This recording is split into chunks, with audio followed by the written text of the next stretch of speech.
Silvery moon. Hello and welcome to the Saladcast on Sunday, the 8th of April, 2018. I'm your host, Dan Train. Joining me today, Zachary Burgess.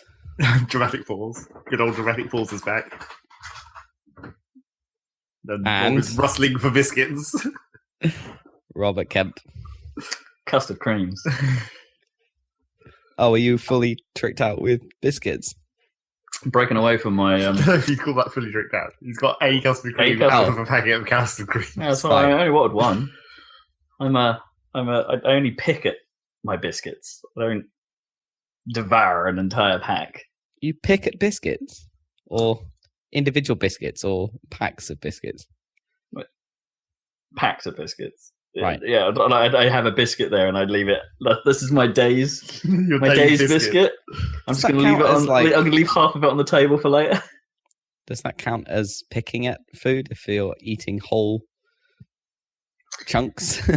I don't know. I was working under the implication that to not just that being tricked out with biscuits is to have an entire pack. With the Well, I intent was kind of thinking that maybe you had different varieties available, but no. Well, there are bourbons in the kitchen, but the custard cream pack is the one that is active right now. It's been activated like a sleeper cell agent. The custard creams are coming for me. Earlier today, it was activated. Earlier this week. In fairness. Like I Right. said, I pick up my biscuits. Are they now a bit softer or harder? Which way do they go? Testing. Helpful. Are they Seems bought like- for? They seem like You've normal. got crumbs all over yourself. I have, yeah.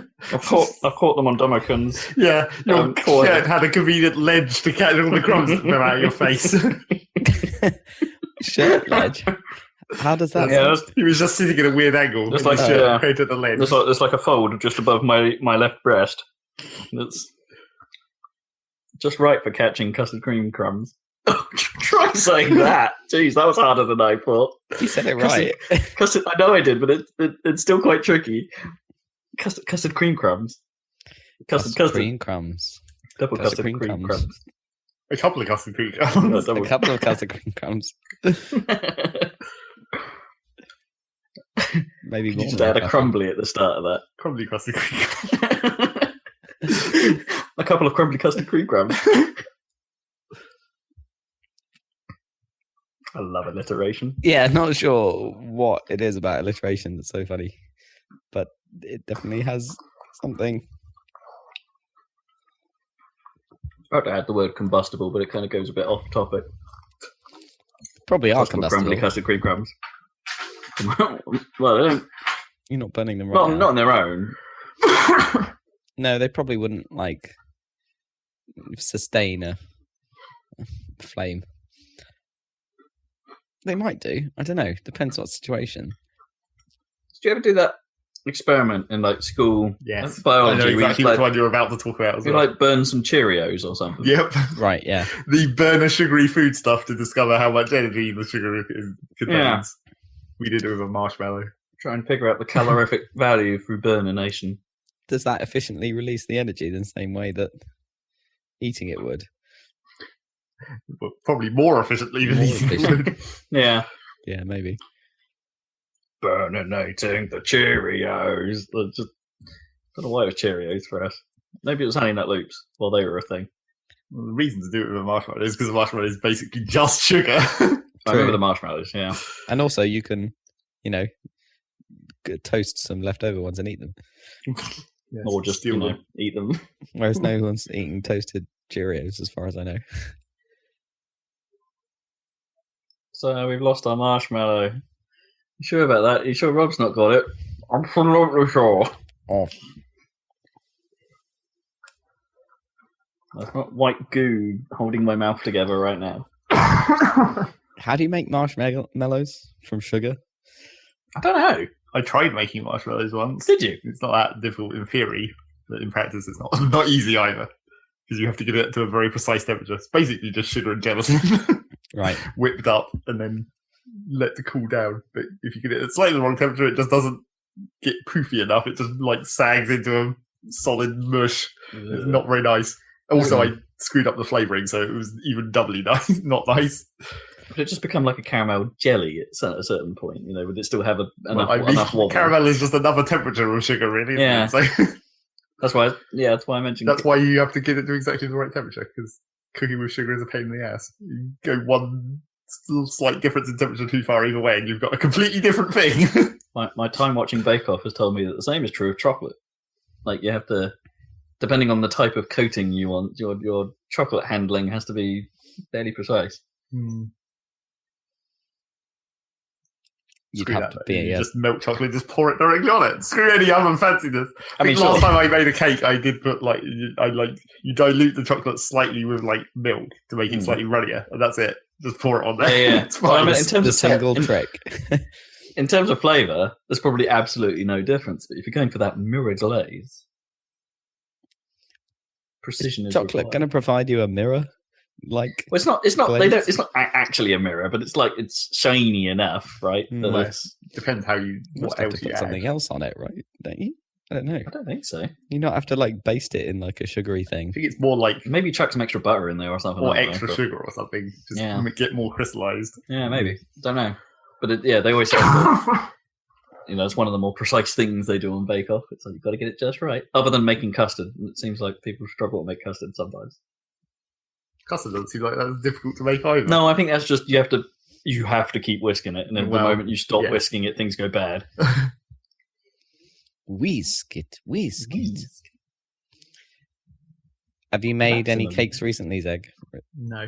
I'm disappointed because you're actually pretty good at making cakes. Well, I'm pretty good at making that one cake that I know how to make. That was pretty delicious, it has to be said. It was a good way to annoy Naomi. Yeah, absolutely. Because she was baking all the time, and all you would do is complain about the nitpick about her baking, and then she was like, "Well, you do it." I don't think I nitpick about her baking particularly as much as when we're sitting here recording a podcast and you can smell burning coming from the other room. I don't think that counts as a nitpick exactly. I guess. In fairness, I think I'm about as guilty of that as anyone else. I mean, yeah, burning is not a nitpick, is it? It's quite glaring. It's a real shame because she's pretty good with her savoury stuff. To be fair, the cheese scones, top drawer. Muffins, not a chance. I think I'd rather have better cooking and just ignore the baking and go and buy cakes from a cakery. A cakery. She made a pretty good lemon meringue. She's all right at that. She can get her meringues to it's tart. Meringue is another one of those where it's pretty much just sugar. Well, egg kind of. sugar. There's still a certain amount of you got to get that whip right. You got to whip it in. It's basically just quantity of whipping, I think. Yeah. It's like whipped cream, where it's it takes ages, but then it suddenly just turns into turns into whipped cream. You're suddenly becomes what you need, and you're like, oh, great, splendid. Time for that meringue test where you tip it over someone's head and it shouldn't actually move anywhere. It should just stay in the bowl. That's when you've got it right. You necessarily need to tip it over someone's head. You just tip it upside down in any vicinity. It's not quite as dramatic. Or you can just lift it above your own face, and then if it fails, you still get to eat it. True. You get a delicious surprise. A raw egg, essentially. Yeah, that's a good point, actually. Is it actually edible? It's like when you're eating any kind of dough that's not quite there yet. It's technically still raw egg. Yeah, it's not. Yeah, there used to be a worry with that salmonella thing, but they officially declared it relatively okay a few years ago. It's officially sort of fine. Yeah, they did. It was on the news. It's officially sort of okay to do that now, in Britain at least. Why is that? Why would the egg suddenly be okay? Is it just I guess that the chickens that laid them aren't so messed up? Or yeah, it's an infection, isn't it, or something? Or it's a bacteria or something, and they've obviously eradicated it to safe levels or whatever. Some sort of treatment probably done to the... I assume they do it to the chicken, not somehow... How would you do it to the egg? Would you syringe it or somehow. Yeah, or like, really, Don't know. salmonella normally doesn't get inside the eggs; it's all on the outside. It's on the outside. It's just yeah. contaminated when you're doing the cooking. right. So the raw egg. So unless you somehow get your egg on the outside of the shell, It's quite easy to do when you're trying to crack an egg. Yeah. Definitely happens. Or a bit of shell falls into the thing. Oh, that is the worst. Oh, I bloody hate that because eggshell has a tendency of being a bit like a video game enemy, and that you put your finger near it and it goes nope, it just sort of runs away a little bit. It's like when you shoot at the greens on Geometry Wars. It's like they want none of it. Video games. Yep, that was smooth. Clearly a great way to segue back to video games Yeah, I thought it after was our pretty- cooking discussion I thought it was pretty good.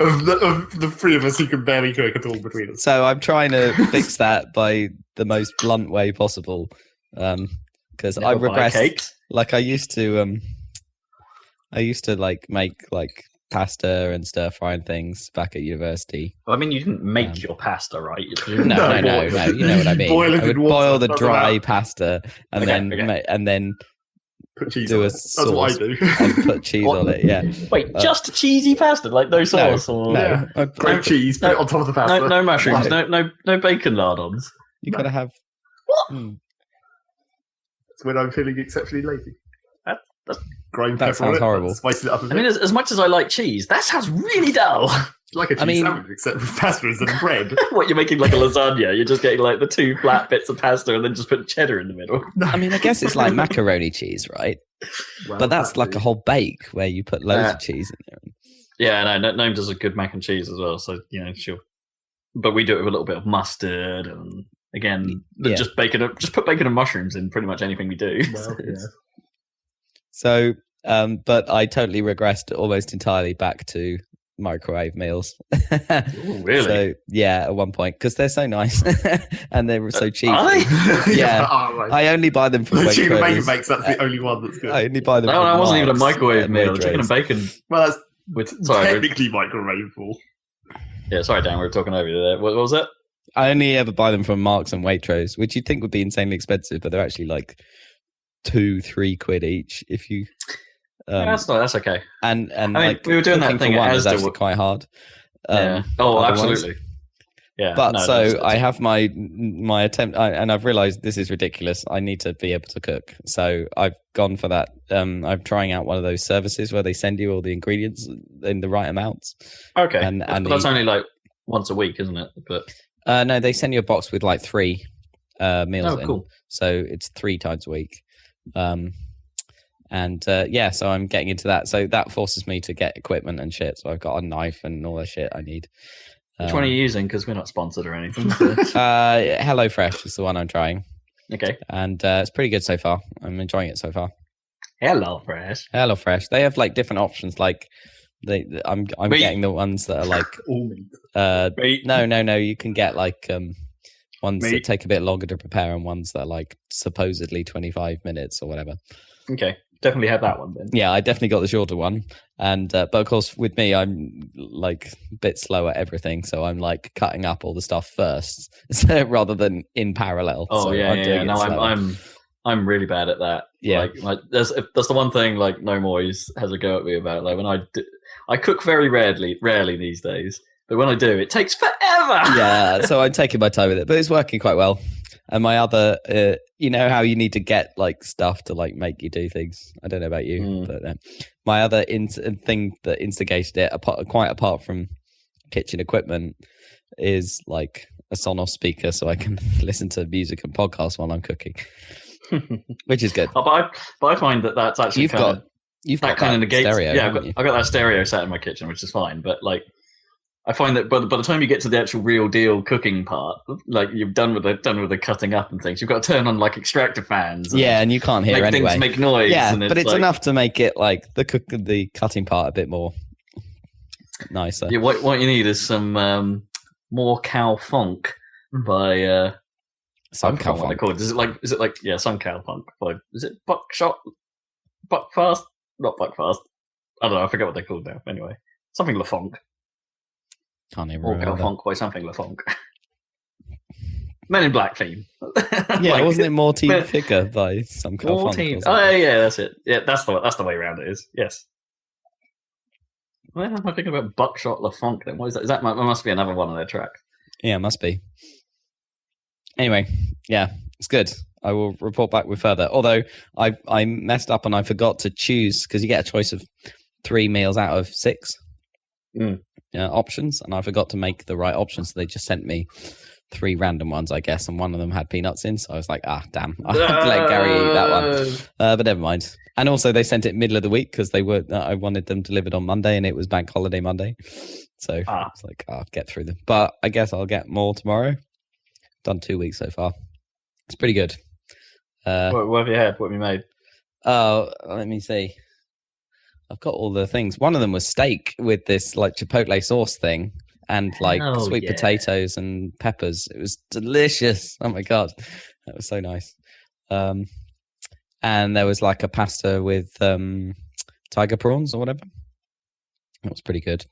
And then last one was some kind of Brazilian, but it was just like a rice. Just a Brazilian child in a thing. box. It was a Brazilian. It was some kind of beef mince thing, and tomato, and then it went on rice or whatever. So it's, but I don't know what made it this specific like Brazilian dish. Some ingredients, I guess. But I was laughing the first week because all of the recipes involved a pot of cream fraiche. Cream fraiche. And I was like dancing around going, la, la. Well, how is it? La la la la la la. Well, cream fraiche, cafeteria fraiche. Cafeteria fraiche. Oh, fuck yeah. And all I love that.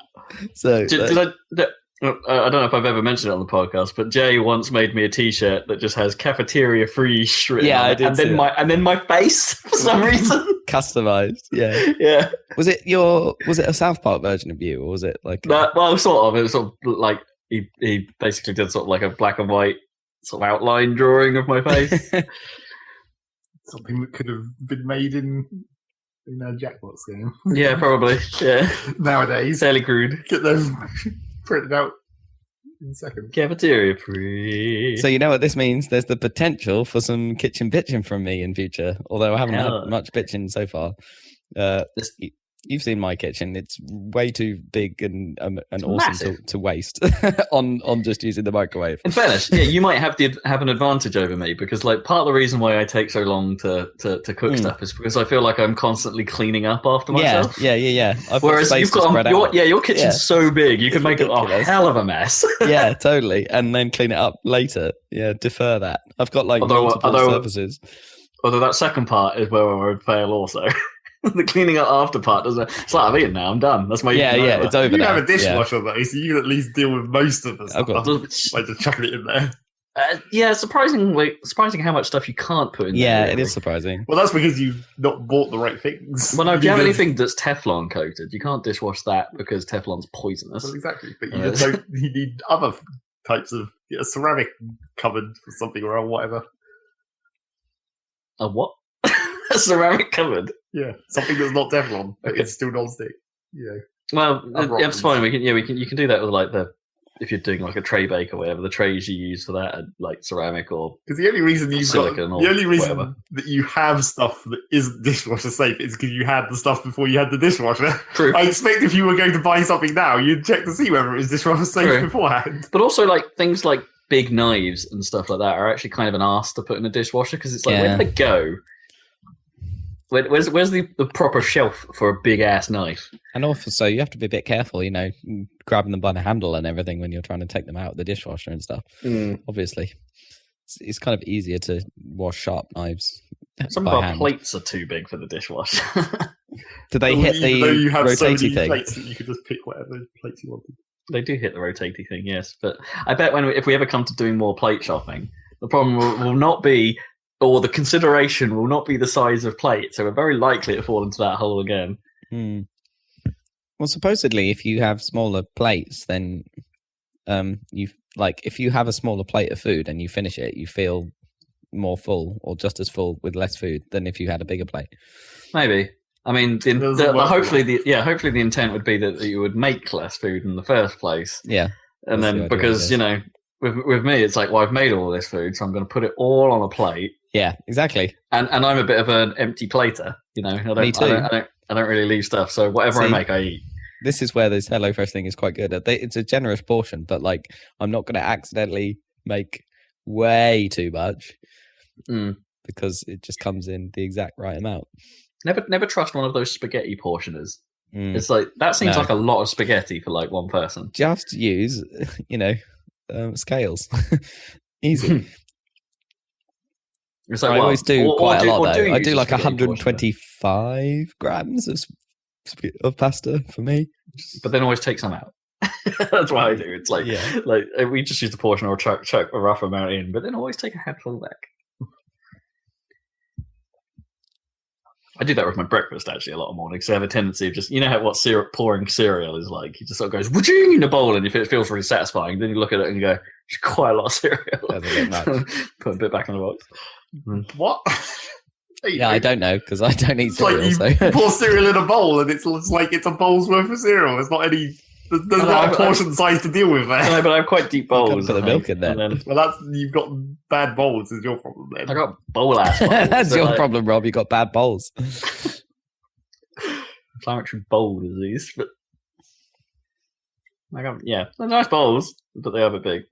It requires some judgment, and also I don't think that's true of all cereal, right? Like because some cereal is of different density. Yes, depends if you're going for particularly dense cereals or cereals that are mostly sugar, like Cheerios, as we previously discussed. Just like Sainsbury's Honey Nut Crisp stuff I've had at the moment. Like those crisp cereals are often fairly light because they're sort of puffed out a bit. But this Sainsbury's one is basically like dust, so it just fills the bowl, and it's like, that's all cereal. Frosted Shreddies, on the other hand, fill the bowl with that shit. But not because it's good for you or anything. Oh, definitely not. It's the worst. But boy, Frosted Shreddies is king of cereal. I don't know if it is any longer. I bet beats the Frosted Shreddies? I bet the Frosted Shreddies aren't as good as they were when we used to have them as children. No, you're almost certainly not. Yeah, I think there was so much frosting on the original Frosted Shreddies that there was like a crispness that you couldn't get rid of. Well, you know what I mean? They bit into it, and you bit into a Frosted Shreddy, and it bit back, like that cheeseburger, for example. Yeah. The burger bites back. Damn. Yes, but I think I remember distinctly when I used to eat Frosted Shreddies dry because I was well healthy at the time, clearly, and still am. And it's gross. Then just use skimmed if you're going to do that. But no, that's gross there in fairness. You eat them dry because you want dry cereal. You don't want the inconvenience of having to have milk, and also not at breakfast. Eat cereal anytime dry. Sure. There's a theory you should probably eat that as dinner, actually, as tea. Like have your big meal in the middle of the day and cereal as your ender. That's not really the same thing, but fine. Yeah, but cereal. Yeah, any time of the day is cereal day. When I used to eat dry Frosted Shreddies, it would be like you'd go through the bowl and be like, okay, let's eat the least frosted ones first and leave the ones that are basically all frosted until last. Yeah. I used to do that all the time. The best cereal to do that tactic with is Kellogg's Frosted Wheats, because they have a highly variable level of frosting on those things. So you definitely want to leave the super crusty ones till last, where there's like several mils of coating. Yeah. Several mils. Several millimeters of pure sugar grossness. Chocolate frosted sugar bombs. Set one of those on fire. Snow on my Frosted Wheats. I want it to be smothered. I want a drift of frosting. You guys know Anand, right? Of course. Yeah. So he works at De Beers. Rest of the world might not. Just let you know. So he works at De Beers, which is obviously quite rich, seeing as they sell all the diamonds in the world. The diamonds. And they have a canteen which is all subsidized, and I think it's all free, like it's all paid for, with reasonably nice food. I think so. During the week, he has a big meal at lunch for free, and then he goes home, and then he just eats all bran. So he doesn't have anything at home except all bran. Wow. And that's what he's done for years. All he eats is all bran. Huh. I don't know if I could eat it for both breakfast and... I don't know if he even has breakfast. I only have toast for breakfast and toast for the last meal, I guess. Yeah. So I'm pretty much already doing that. Yeah, I guess. You're the bready version. Yeah. Plus cheese. Plus cheese. And Marmite. And mushrooms and bacon. Not quite. I just have sausage and mash and Pizza Hut. There's 3 things. No, 2 things. 2 things. I mean, technically, sausage and mash could be 2 separate meals. I guess, yeah. You're feeling particularly lazy. Having just sausages and... does the gravy count? Maybe. You put gravy on both of those 2 parts and it would make both of them better. You know, I've always been highly tempted, and I've still never done the thing where I just want a mug of gravy. You don't actually. That's the thing. I sort of always, every time I make gravy, or like I'm in the presence of gravy, I think, yeah, that's like going to be a pretty good idea, because we make it in a mug, which doesn't help, because it's just the right portion to use one of our small mugs, and it's just like, yeah. So I'm sort of tempted, like, I could just have this. Okay, so this week I'm having honey mustard sausages, so that's bangers and mash. Nice. I'm getting bangers and mash delivered. But how are they doing the mash? Well, let's find out. I can zoom in. Yeah, what's in the mash? Like, is it a mustard mash? Is it like a buttery mash? Is it a herby M&M? Well, it's honey mustard sausages, so they have mustard in already. The sausages. Let's see. Yeah. This is the age-old question: do you put a mustard mash with mustard sausages? Is it too much mustard? Is it too much? Well, it includes potato, beef stock, small sweet potato, red onion, broccoli. Oh, they're doing a mix. Mm. A potato mix. You want some rosemary and weirdly, you want some pork seasoning in that mash.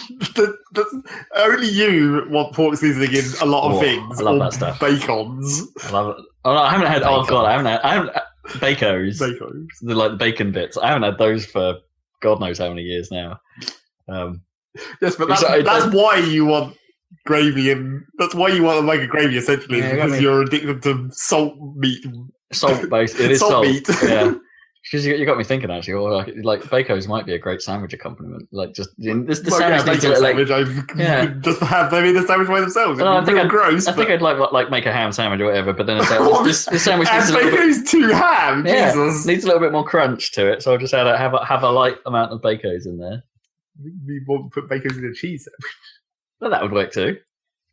Yeah, well, I mean, it's essentially bacon. But as everyone knows, you put bacon in pretty much everything. So there's no content. No part of a Baco is bacon. Yeah, it's like bacon. It's basically just the salt part.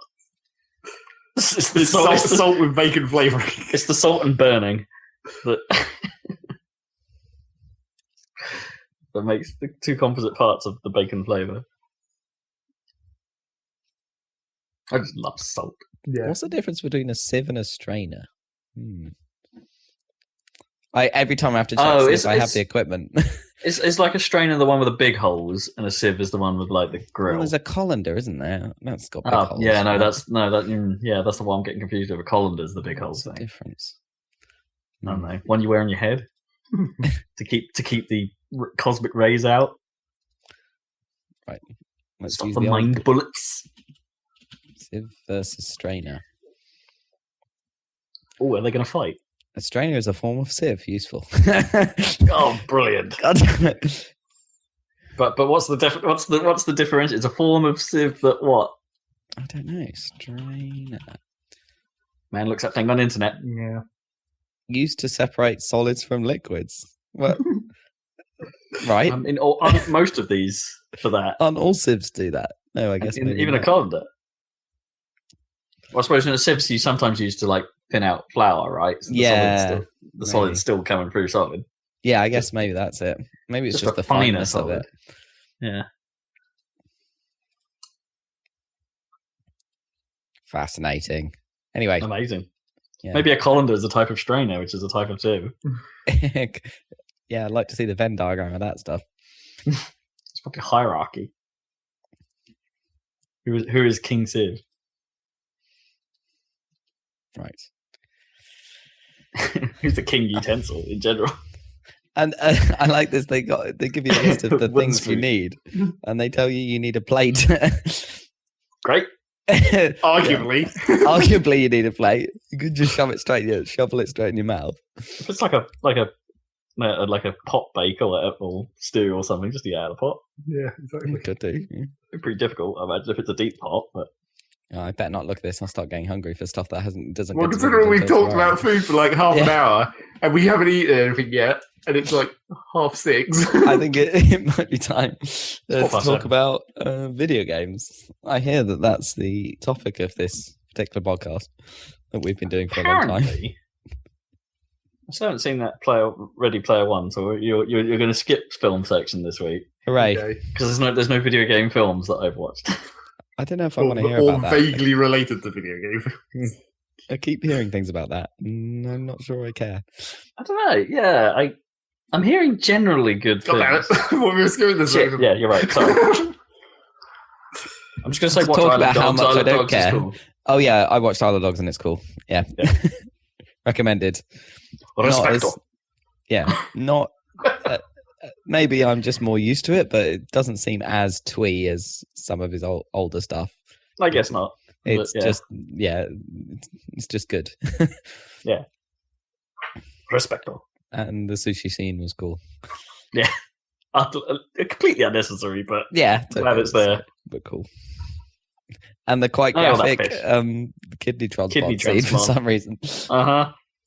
That was cool too. Although that is giving the false impression that you can do a kidney transplant in like 20 seconds. Yes. It's the surgeon simulator, but That's successful. very successful. Yeah. Cool. I mean, you're not in the back of a moving ambulance whilst trying to take someone's teeth. And you haven't chucked out all the other organs in the process of getting to the kidney. Yeah. Classic. Yep, go see that. I do wonder if Surgeon Simulator is just far more easier if you play in VR. Depends what the control scheme is like there. Yeah, it does. It's as if they've changed it up to be weird in VR as well. But the controls are only really like about rotating your hand and grabbing the fingers. Yeah, but by default you have like each individual finger, and like you I mean, you can, pinch yeah. and, like Yeah, and do crazy hand actions. Yeah. Hand wave. But yeah, it's all about the rotation, whereas all the rotation aspect is taken away in VR because it's like, that's what you do. That's what you do. How far are they getting with VR controllers with the individual finger stuff? I mean, I don't know, actually. I don't think Vive and Oculus have really well, they're probably researching it. I bet Oculus will be ahead on that stuff, but I don't think they're really sure. I think one of the weirder third-party guys are saying we've got more finger control. Well, I can't remember which. That Star Wars VR experience that I did in Westfield, I think that had, you could see your individual fingers moving, and I thought that was like a trick, or that it was just a camera. Right. And it was like because it looked like you were wearing gloves, but I was wondering if it was just like, okay, They had some sort of actuator in the glove itself to be like, oh, finger closed. No, I finger wasn't actually wearing gloves, but it looked like because I was a stormtrooper in VR, it looked like I was wearing black gloves, but I could move my fingers individually and see them move perfectly. And I was like, how does that work? And I thought it was some kind of trick where it's actually video and they're just like doing changing the colors to black, and it is actually my finger or something like that. But I think it might actually have been, I think my brother said afterwards he'd looked into it and it might be a Leap Motion that's integrated into the of course. Yeah. into that, because I suppose no expense is spared on those things because it's like a ride. It's basically like a theme park ride. Yeah. So that was pretty cool combination of technologies, to be honest. It's pretty nice. I imagine they're using the same stuff in. I don't know anything really about the Magic Leap. Is it a headset thing they're making? Is that like a HoloLens type device? I don't really know. Oh, right. Are they trying to do a HoloLens thing? Yeah, I think so. Isn't there? Yeah, there's something big coming from the Magic Leap guys, and there's been in. No one's really seen a great deal of, but anyone who comes away from using it going, oh, they're onto something. Sweet. If only Microsoft would hurry up and do whatever they're doing. Yeah. Because apparently they're not. Yeah, well, that was super. Well, HoloLens is more a early. research project at the moment, isn't it? They just they want to push that stuff. I mean, I did try. I think they it was super early. Yeah, and I think they know the software side is going to be a real ball ache. Even though every copy of Windows 10 supposedly has Windows Hello built into it now. Oh yeah, and Skype has like a HoloLens button or something for some reason, which is really stupid. Oh yeah, because Windows 10 has all that 3D model viewers and stuff for no reason. And like you open up My Documents and everyone in the world on their business machine has like a folder that says My 3D Models or something. Yep. It's pretty weird. For some reason, I never used that thing. In free, the problem is with Paint 3D is the one time it launched on my laptop after it installed or whatever, it was just like, but I just wanted Paint. Yeah, I know. I wanted a lightweight program to just do this thing. I guess I'll use Paint.net. Well, fair enough. Paint.net's pretty okay. Yeah, it's all right. It's not particularly high quality, but it can. I'm sure there were more features on PaintShop Pro 7 or whatever we used. Oh, in some ways. Far. Yeah. PaintShop Pro 9 was the last I used when that was about, and it was. I might have used X, PaintShop X. I can't remember. PaintShop Pro 7 started really fast. Yeah, it was a really good bit of software. I think it got taken over by Corel when Corel Draw was a competitor, and the two ended up being PaintShop I think ended up being split off into more of a photo editing package. Yeah, exactly. While Corel tried to keep the that's what the illustration side. Even though I think those later PaintShop products were actually just had all the features of the previous PaintShop ones as well, but they were marketed as photo editing. Yeah. Like a cheap Photoshop. Yeah, and I never got on with Corel Draw at all. Hated that thing. Admittedly, I only remember using the very early versions of it, but yeah, found it a complete nightmare. But yeah, I always really liked it, and the problem I had is the problem was it had a really logical and really sensible way of laying things out. At the moment I moved to Photoshop, my world collapsed. Right, because it's like Photoshop's just so and I guess unless it's the only program you've ever used, which is probably true of a lot of people these days, it's like Photoshop's just so intimidating. And it's funny, all our designers in digital or I ever worked with would only ever use Photoshop, but now finally they're all using Sketch. Oh really? Which is like the vector, it's a vector one, but it's better than Illustrator, and they can put together designs really nicely on that. And then if they need to do actual image retouching, they'll go back to Photoshop. But generally, everyone works in Sketch now. It happened quite quickly, over a couple of years. But now Sketch is the design tool of choice everywhere, including in the bank, everywhere. I suppose is that at least from software design perspective. UI design, publication design. Yeah, no one's using it to make magazine covers or anything, but or maybe they are, but yeah, or brochures necessarily. But for website and app design, which is my thing, it's all Sketch now, and it's a lot more lightweight and better. And it's got a nice. I need a prototype tool. It's not free, but it's like 70 quid or something, or no, I think it's licensed. I can't remember, but it's a lot cheaper than Photoshop. That's for sure. Yeah, and it's any of those Adobe licenses are a bit ridiculous these days. I don't like these subscription models for it because I don't move with the. I don't need to move with the software as often as it updates or anything like that. I prefer buy a version of Photoshop or whatever, and you're going to have it for a long time because it's not the feature you might want in the new version. Probably many, many, many years away. Yeah, but they've got rid of all that. It's all subscriptions. It's horrible. Don't like it. Do not want software. Speaking of software, there's a sort of kind of software that you can use to entertain yourself. Games. Let's go back called games for the fourth time. Games, and we have news about them. No, we do we? Okay, fair. We don't. Yeah, it's. I guess the pre-E3 lull has begun until the leaks start happening. The lull begins. What can we really mention? The Spyro the Dragon remaster that I think we've talked about as being leaked in the past. Mooted. Is actually a thing. Yep. In September, I think it was. So everyone who didn't have an N64, so were forced to play Spyro instead of Mario, can relive that stuff. I remember the original Spyro being surprisingly okay. Yeah, of course it was. I think it was fine. God knows how it's aged. I really don't know if it holds up, but I remember it being a fairly high quality product. Yeah, I think it's pretty decent. But I mean, when you could be playing Banjo-Kazooie or Donkey Kong 64, I don't know.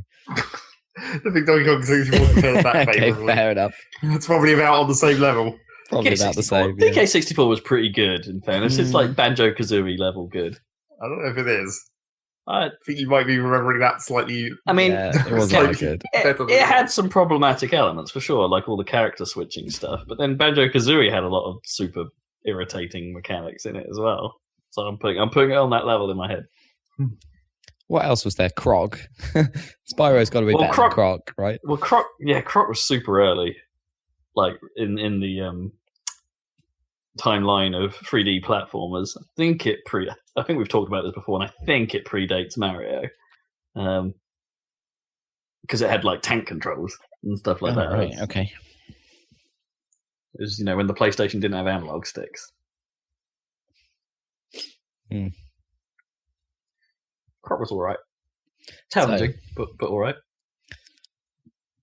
Some cute animation. You should play Croc at some point. But now Spyro is returning. Yeah, but I don't have a PlayStation, so it's fine. Well, it might come out on PC. Actually, no, Or it might come out on the Switch. Yeah, in fairness, that like one of the leaks about Spyro was that some Xbox box art got out there, but it was heavily. I don't think I can't remember if they've actually officially said what platforms it's coming out, because it was heavily hinted that it might be like a PlayStation exclusive, like for a little bit anyway, like Crash was. I don't know that much detail. I don't care that much to know that detail. Spyro's all right. Give him. He's the best Skylander, probably. So you don't know that either. No, I'm just going to go with it. Everyone likes Strobot, supposedly. All right, that's the one that Gersman likes, isn't it? Yeah, I'm talking about it all the time. What else is going on? Spider-Man's coming out. About the same time as Spyro. Spyro-Man. Spider-Man. Yeah, Spider-Man. I'm still kind of excited about Spider-Man. It still looks like they're giving Spider-Man the Batman Arkham Asylum treatment. It does, yeah. And Insomniac made some good stuff in the past, including open world city games. So Sunset Overdrive, come on. Yeah, and the footage looks pretty good. So still optimistic about Spider-Man. Yeah, pretty high hopes for that. Yeah. Possibly too much high hopes for that. Oh, probably. Yeah, probably disappoint some people, but I'm not crazy. Crazy hyped. No, definitely not. Crazy hype for Red Dead. Yes, this much is true. Does that change your decision then? Because before we went on air, you were talking about getting a PlayStation for Spider-Man and Red Dead rather than an X for Red Dead? Yeah, because Spider-Man's not on. No, sure, but yeah. Yeah, well, I was already. Red Dead will come out on the X. Arguably, but I mean, it's Until about the games, and I want to play Uncharted and Last of Us and Wipeout and the Shadow of the Colossus, and I don't think there's anything I want to play on Xbox. Yeah, maybe I'll have bought myself a 4K TV for those. Man, I think I might have come out of the other side of having a real problem about constantly looking up and reading about 4K TV, despite the fact that only my PC could drive it at the moment. And I don't think my PC can drive HDR yet, because I don't know if there are any HDR games actually that you can run on PC. I don't think Sea of Thieves PC, for instance, supports HDR. I don't know of any PC stuff that supports HDR at all, actually. Maybe that's not a thing yet. Yeah, I guess not. I mean, it must be down to the graphics card to actually output that information, right? Yeah. Or it must be down to the HDMI standard, but surely that's fine, right? How does it work? Sure. if that's built in, if a high enough HDMI spec is built into the card, yeah. which I think will have been in the 1070 and 1080 series. I think I expect so. You've probably already got it. I think as long as they're HDMI 2.0 and upwards, you're okay for HDR. I nearly called it HDMR. I don't know what that would be. High dynamic mushy range. Medium range. I am medium. It's high dynamic medium range. There's a dash in there somewhere. So I don't know about it, but I've had a real thing about it. The problem is the TV I wanted, this lovely 49-inch Sony thing, reasonably priced as well. Last year's model now, but quite nice set. Seen it in the wild. Was quite impressed. Yeah, you can't get it anywhere. That particular model seems to have disappeared off the face of the planet, and Sony's 2018 lineup for the equivalent have dropped the 49-inch model, meaning, oh no, I might have to get a 55-inch model, but Gnome says that's too big. Well, 55 seems to be the standard, right? It's the smaller it is. Of the two it is like two options, right? It does seem to be like the entry-level 4K. Because it's got no bezel on it or whatever. It'd probably be the same size as your current TV. Isn't it? Oh, no, I've measured it. It's a lot bigger. Oh, really? Yeah. I mean, the one that seems to be the one over the past couple of years is because it's actually not insanely expensive, is the LG, right? OLED 55-inch. Sure, but I have concerns about those. So I've moved away from my original plan was to get an OLED, and sure, they're nice, but the more I've looked into it and stuff, like the risk of burn-in on OLEDs is still there enough. Oh, really? That I'm a little dissuaded from it. How are you going to get a burn-in from Well, the problem is games or something, right? Because bits of HUD and stuff will stay on screen for a reasonable amount of time, and some reports about burn-in on OLEDs are really bad. Whereas others aren't so bad at all. Like most people are like, you'll never play anything enough for it to be a problem, or just don't watch NBC, stuff like that. Right? Yeah. But I've seen. Admittedly, the stuff I've been reading have been extreme stress tests, and it didn't take long for those tests to start producing noticeably horrid-looking results when you just put the screen on a solid color, and it's just like, oh yeah, look, you can see all the problems here. So that sort of put me off a little bit, like spending all that extra money on something that might not be suitable for gaming. Yeah, fair enough. Also, those Sony sets, super low latency, so Oh right, that's important. That's a helpful point.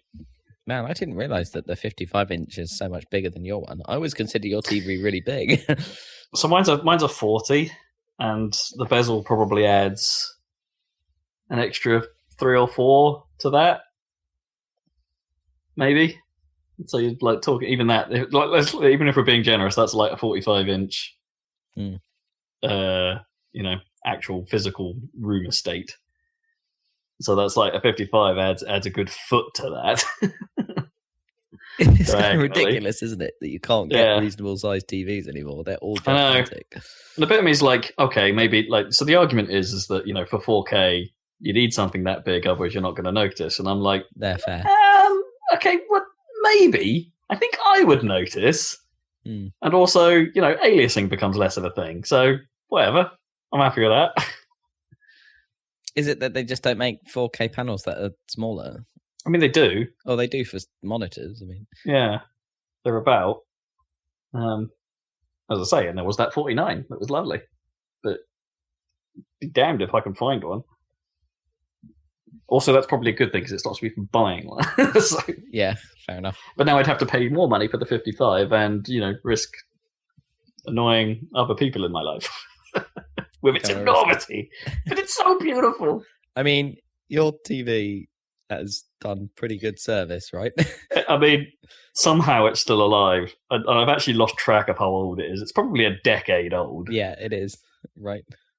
Must be at this point. So I had it a good couple of years before I moved into this place, and I've been in this house 8 years now. So, yeah. It's an old-ass TV with terrible backlighting issues by modern standards, but hell, it still works. So yeah, that's the news. TVs. I mean, Chrono Trigger came out on PC. Everyone hated it. Blah blah blah blah. They're doing the original graphics patch, which is good, but Square should do that to their previous releases, like Final Fantasy 5 and 6, because they should. Final Fantasy 6 is a good game, but it looks like garbage in that PC version. Don't play that version. Don't come into that game if you've never played it before and think that it always looked like garbage. It didn't. It looked fine. Get a SNES Mini and play it there. Or get, the PlayStation version. You can probably find that a lot cheaper. And Spy Party is coming to Steam Early Access. Early access? They're calling it development. God, I'm at least 10, right? Probably as long as I've had this TV. Such a simple concept as well. They've been gradually making it better and better. Like, it is actually, dramatically improved, supposedly. Like, it now looks like a game, is what everyone was saying, rather than the weird sort of coloured polygonal look it had in the early days.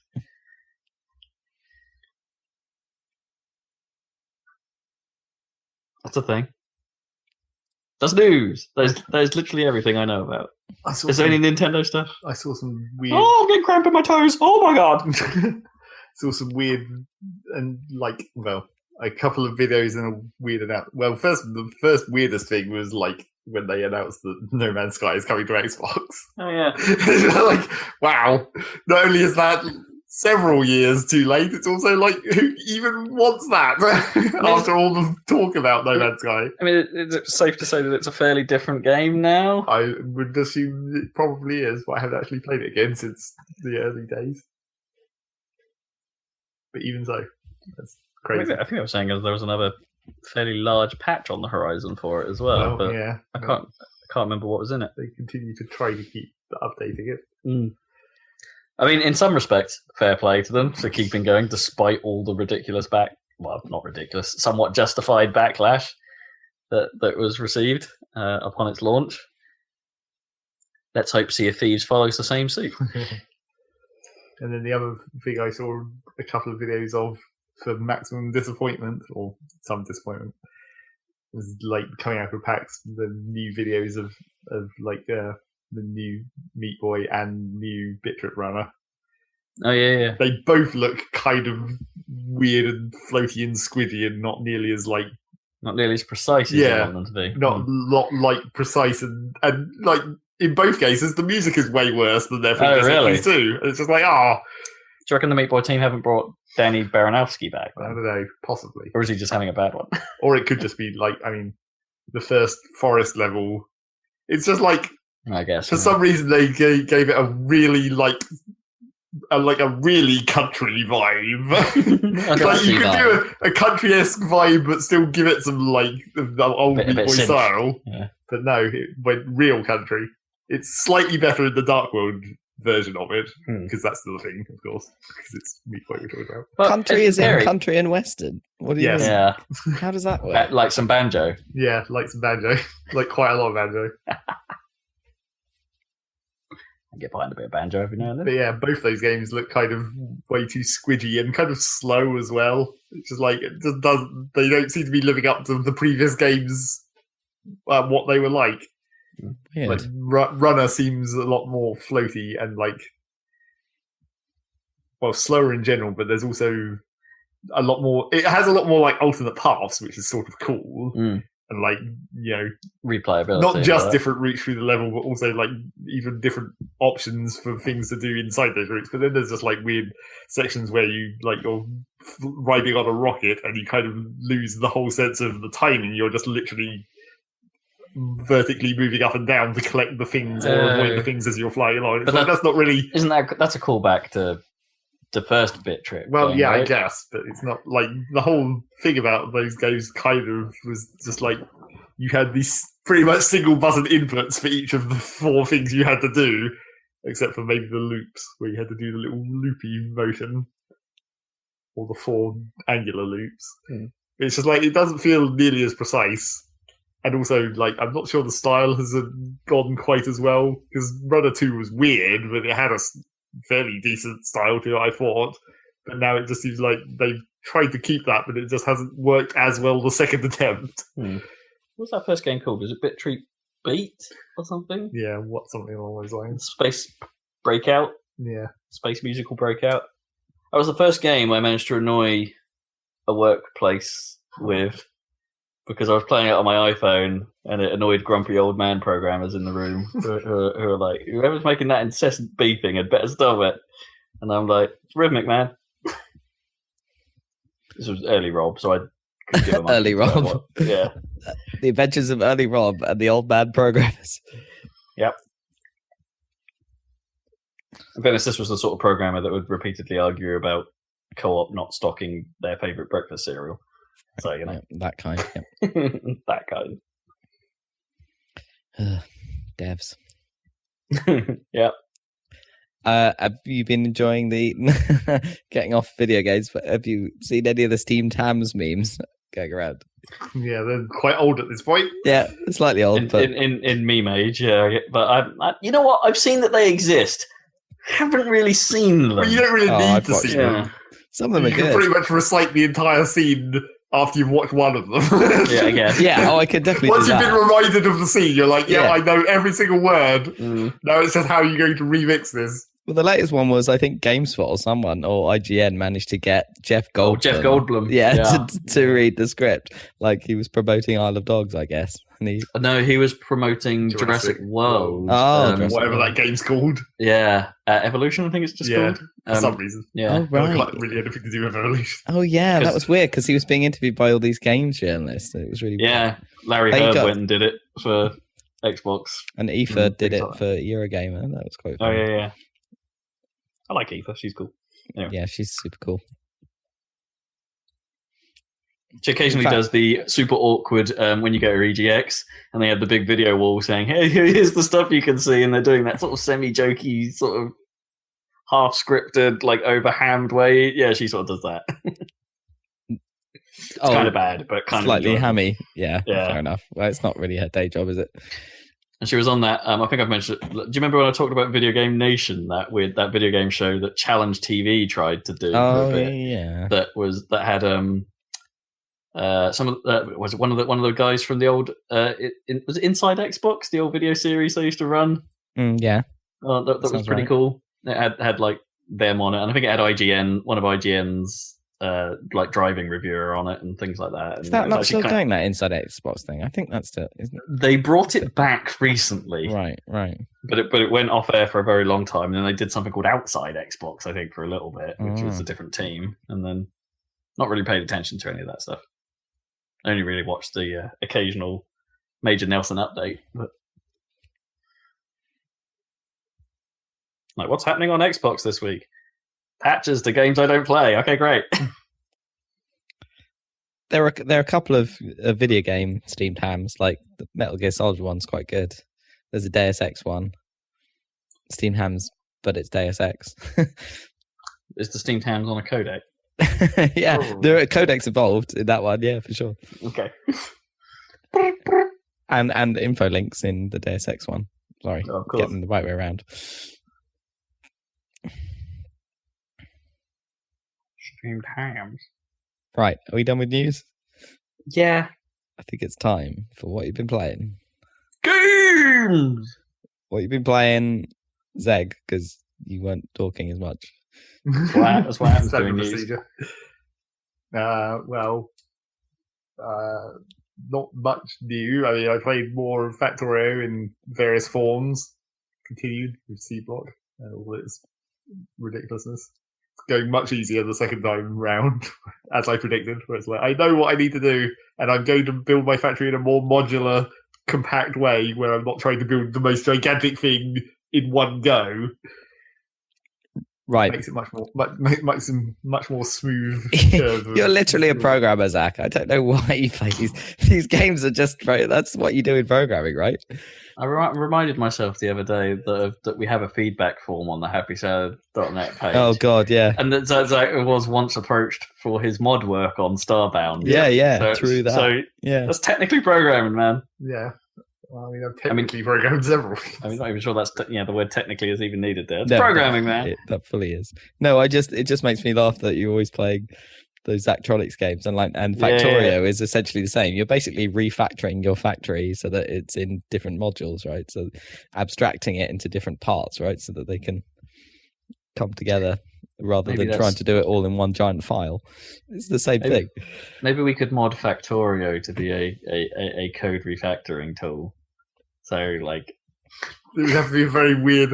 You'd have to have very specific packets of code that move along conveyor belts. Yeah, something like that. They're just function calls. It's fine. Very, very slow function calls.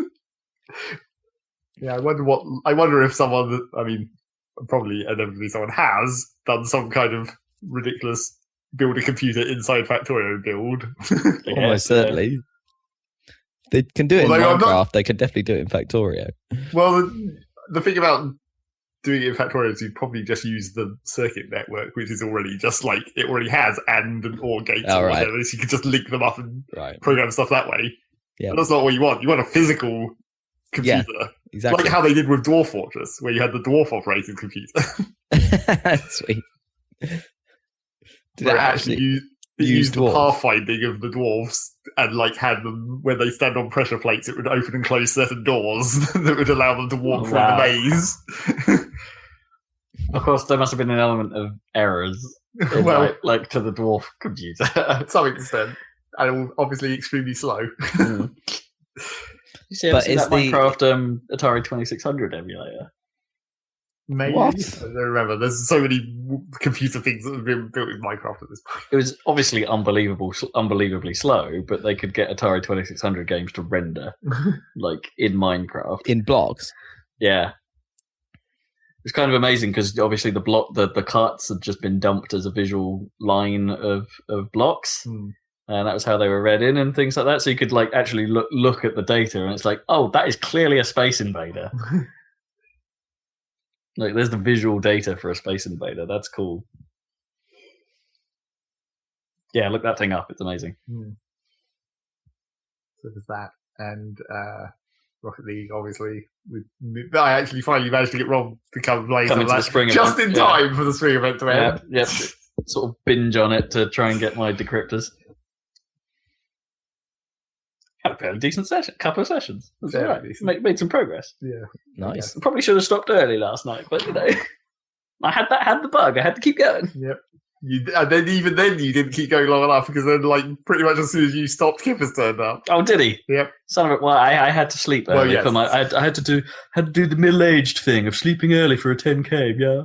Yes. Oh, it was actually going to be a weekend, but you had to run 10K.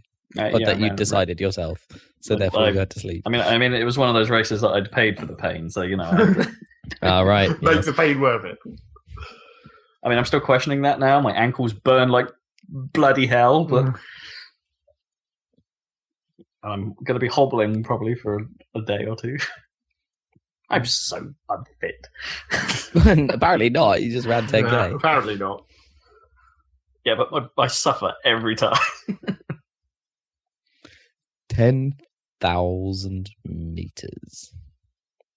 Although I do spend my entire time running those, constantly assessing the racing line. It's a way of keeping me focused on actually doing it, right. And just being right, I need to make sure I cut this corner perfectly. Oh, I see. So you're trying to make it. You're not actually going to run 10K. You're going to run very slightly less. Well, yeah, because I don't know how they measure them out. Right, they must have to measure them somewhat, sensibly, just follow them. Yeah, maybe, or down the middle. Yeah. Well, no, because they put markings on the floor every so often, to be okay, these are the K marks or whatever, and they seem fairly precisely drawn out. So and I think in for some race courses they actually do have to go around with one of those measuring wheels. That's still the official way of doing it. And I wonder, what part of the path did they, or the road, did they actually do that on? Did they have to hug the left edge because cars and stuff, or is it done from the middle of the road, which is probably how they do proper racetracks and stuff?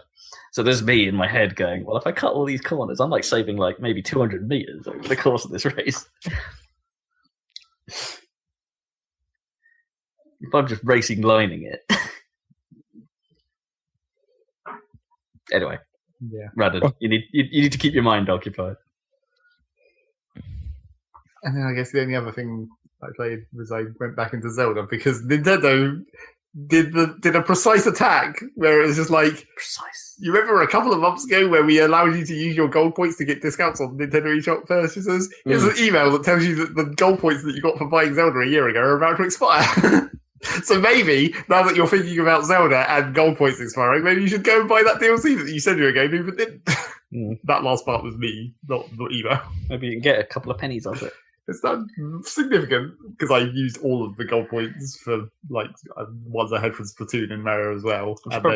Yeah, I should probably do that thing for like Mario and Splatoon and just cash them in on the Octo expansion or something. Yeah, not like a couple of quick off, I guess. Better than nothing. So yeah, went back into Zelda with the DLC. Went straight into Master Mode because Stardo. Why not? You haven't done the Champions Ballad stuff yet, then? No. Okay, you're going to do that at the end of Master Mode. I don't know about the end. Sort of just find it on the way. In order to get to the Champions Ballad, you do have to do all 4 Divine Beasts, so that's pretty much the end. So I started into that. I bought that the other day, the DLC. So I started into the Champions Ballad, but I'm only on the first area of that. I don't know if neither of you have played it, right?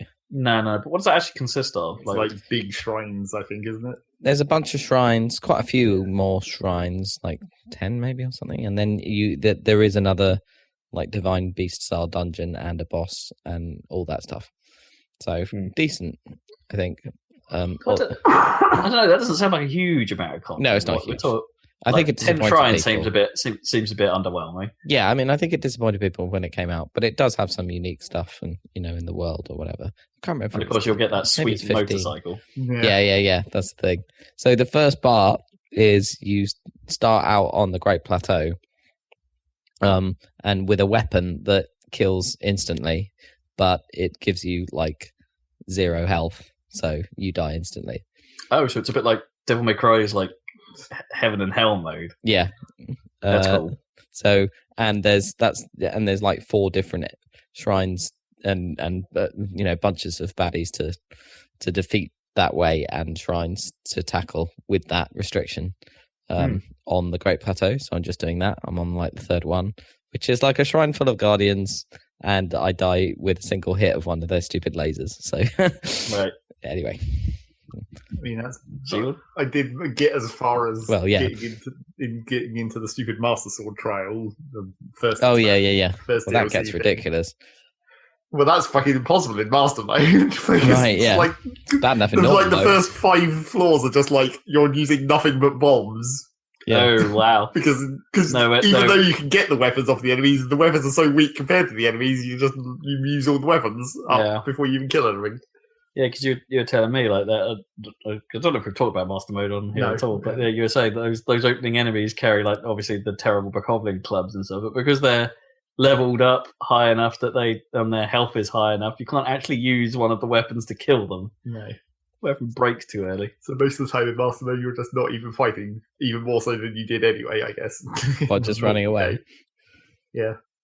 I think I'm getting to the point where it's catching up. Like the weapons I'm finding are starting to be the mid and high tier ones. So I'm like, now I could probably fight an occasional thing if I want, but why bother?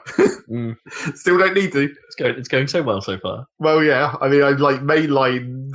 I went got through the Kakariko and Hatano and all that stuff, and then I was like, okay, so what do I need to do first to make this? Yeah, to make it easier.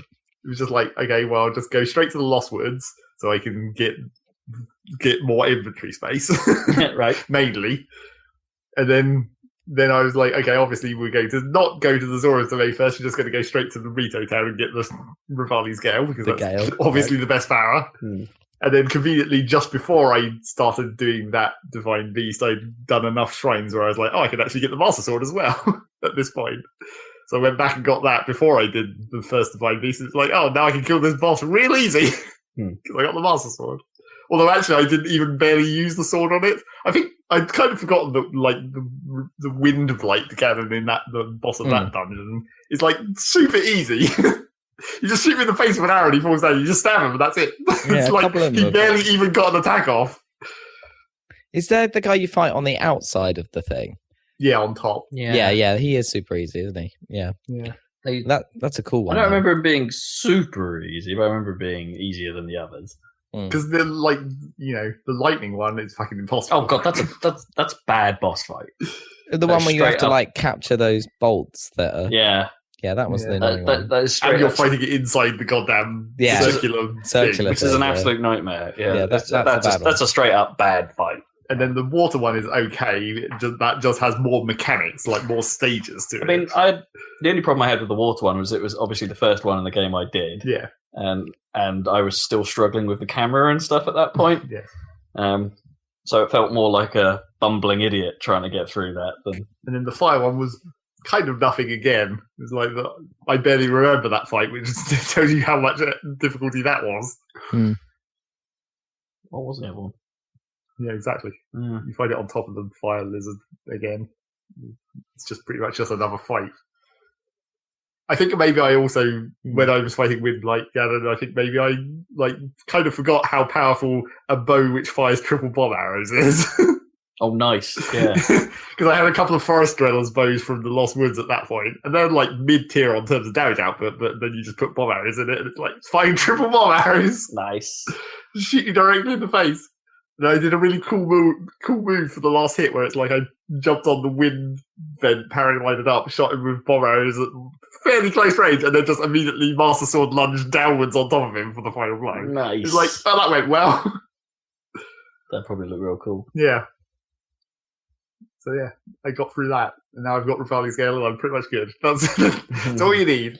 Although I was a big fan, to be honest, I'm a big fan of Mipha's Grace because it's just like, and I imagine like when you're playing in hard mode, when that would be helpful. You accidentally get into a fight you don't want to be in, and it's like it's fine, insta res. Yeah, but you still die in 2 hits from practically everything. Yeah, anyway. but you got another So you chance get to 4 run hits. away. Yeah. The only problem with it was the long recharge time. But Well, yes, because otherwise it'd be too powerful. yeah, But it doesn't matter anyway, because you just make food. That was the second thing I did, actually, after I'd gone to Kakariko and Heather. I was like, I'll go straight to that mountain where all the resources are, just harvest that place, get all the hearty durians, and then I'll be good. Oh yeah, that mountain is key. There's that one spot. Conveniently, where that's there's a on the durian way site. to Rito as Yeah, well. it is. Yeah. You go past there on the road. You can don't just know if I remember quickly that. go over there and pick all the shit. Also, I got the ancient horse armor as well. Did that fairly immediately for the bonus chests because that actually makes horses useful because you can just teleport the horse to wherever the fuck you are. Don't need to worry about leaving it anywhere or putting it back in the stable and getting it out. Just call it to where you are. Just teleports in. Get a pro horse early. Yep. And Teleport that shit around. Red Dead style. Yes. Well, you playing Red Dead style. Just whistle. Well, you just whistle and the horse turns up. Oh yeah. Teleporting horsepower. That was awesome. Not quite as Always just out of shot. Technically, what he's doing is he's just doing Epona's theme real quick. but yeah, I guess. He's such a good whistler that he's just like, and he's like, oh right, yeah, Epona's here, sweet. I do wish it was kind of a bit faster though, because it does the whole teleport animation like you do when you teleport with them. Oh really? Yeah. So it's good, but it still could be quicker. You can't do it in combat. You can't have your horse just appear and jump on immediately and run away. Does it cutscene it out, or does it just? No, it just Oh, that's not so bad. just teleports in. And it usually faces the wrong way as well. It faces towards you, so Right, if you're looking where you want to go, you have to turn it around. Look the other way. Yeah. So yeah, there's that. Let's see how well that goes. I don't know. If you look at a wall in an enclosed space, will it teleport? Make sure it teleports right in front. Well, of you. that's what I'm wondering about how precise the Or teleportation does it is. end up on top of the mountain? Yeah, can you teleport it to places where you normally wouldn't be able to get a horse? Yeah. Seems like a bad idea. I was trying to capture the stupid royal white horse, Yeah. but I didn't have enough stamina to actually do it. But for ages, it for some reason, it had spawned on that field where you find it. It's sort of By near the side of that mountain, isn't it? by the side of that mountain, yes, near the horse statue. Yeah.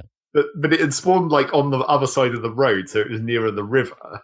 And for some reason, every time I tried to catch it, it kept trying to path down the side, next to the river. But it clearly like can detect the steepness of the train or whatever. Like it knows the horse AI sort of knows the flat area that it should run around in. But there's just like one precise bit of polygon that goes down the side of that cliff, and it kept going down there and getting stuck. And then every time I tried to jump on it and it threw me off, it like slide further down the hill until it eventually fell in the river. And I was like, that's probably not good. But it just swam across the river and climbed back up and walked back over the bridge. It was like, okay, I guess that horse is fine. Didn't accidentally kill it. I haven't done that. Can they I swim think that's then? one of the few things I haven't done. Apparently. They have animation for it, or did it just sort of walk? Wait, They swim. wow, that's cool. I'm not sure you could actually ride a horse in water like that. Because I think when you're on a horse, it just doesn't go in water, No, right? I think it rears. Yeah. I had a bear suicide into the river the other day, chasing me out of the woods. Yeah. I think it just disappeared. I don't think it even had a good. No. I can't remember. It Yeah. probably just I don't think it had a good death. as it does, Yeah. as things do. The only thing that's actually different about Mastermind, apart from the enemies being higher level, is those. They showed it in that first bit, like the tiny 1 second thing that they first showed when they first were showing Mastermind, where it's like, oh, the Octorok balloons lift up a platform with a goblin arm.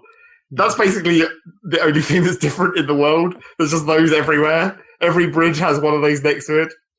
But it's actually the trick to Master Mode is that because those are everywhere, they almost always have a chest on them, and the chest has a weapon that's a higher tier than you'd usually find in that area of the map. So that's basically how you survive Master Mode, is just by early on, is just harvesting those chests. So it's like it's meant to be harder, but it's not. And a lot of those times, those platforms are floating so high up in the air, the guy on them will never actually see you. Oh, right. It's only there for when you're paragliding onto it, for him to be a minor inconvenience for a second until you shoot an arrow at one of the balloons. So you use the Gale then, Rivali's Gale, to get up there and then take the chests? Yeah, or, if you only want the chest, you just snipe one of the balloons with the arrows, and then the platform falls over and the chest falls off. Nice. Or the guy falls off if you want to kill the dude. They're like not even a problem. It's just that every other enemy on the entire map is at least one level higher than they used to be. That's the problem. Yeah, I was kind of hoping when they showed that, that perhaps there'd be more like uses of their clearly well defined physics system to be like, oh, we're going to do this other weird thing. The only other thing that I've seen that was actually different was just because they clearly felt like taking the piss, they spawned a Lionel on the Great Plateau. Oh, yeah. From the start of the game. I was like, okay, I'm not going to be able to fight that ever, but, that's funny, I guess. Completely useless. Can't fight it. Have to just go around it. Try to take it on if you manage to max out and come back to it. What colour one is it? Well, it was a black one, so technically it's not that difficult, I guess. Haven't seen any of the gold tier enemies yet. Don't even know where those would spawn. I guess probably where the white ones used to spawn. And I did randomly find a singular red moblin. I didn't think there was going to be any red enemies in the entire game, but there was one. I was like, he's really easy to kill. An easy one. Sweet. Of course, he was holding a shit weapon as well, as they do. Yeah, I took a few attempts at the stupid sword. Basically, immediately after I got the Master Sword, I was like, well, let's see what the sword trial is like. But I think I'm going to need to actually get a lot more help with that because, you have no armor is the main problem, of course. Because it's basically eventide armor again. Right. Yeah, you got nothing. Yeah. But yeah, so having no armor, it's like, you can use bombs a lot in the first few floors, but if you hit yourself with a bomb, that's like half your health. At 13 hearts, I guess. So once I have some more, it'll be like 1/3 of your health, maybe. If you're lucky. And also, I don't know, it would be nice if there was more opportunities to, do anything with the food that you find. You find all the varieties of food, like speed boosting and mighty bananas and all those other things, but you can't, there's no actual places to cook them yet. Okay. Or as far as I've got anyway. Maybe. There was an open campfire once, so I could technically have roasted them and made them slightly better for health. Right, yeah. But not any of the stat bonuses, which is what you'd probably actually want. But yes, mostly just a whole shit ton of bombs and running in circles forever and trying to lure single enemies out at a time. All the dumb tricks. I haven't started using stasis yet. I wonder if that will actually be useful.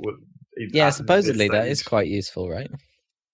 Because the only time I ever used stasis on an enemy in the regular game was when I was trying to land on top of a flying guardian. Right. Because I thought that would be a good tactic, but it doesn't really work with the physics. You just sort of fall off. Well, they don't get stunned for very long, those flying guys, do they? The guardians. Well, does anything really get stunned for very long with the stasis? No, I suppose not. I mean, it's enough with the flying guardians to shoot them in the face with an arrow. I found that was a good way to get rid of them. Yeah. Because they're the worst to actually get rid of, right? Yes. The flying ones. Because even though it claims you shoot the rotors off and they fall down, it's like the rotors just take so much damage, it's almost not even worth bothering. You might as well just go for the criticals on the eye.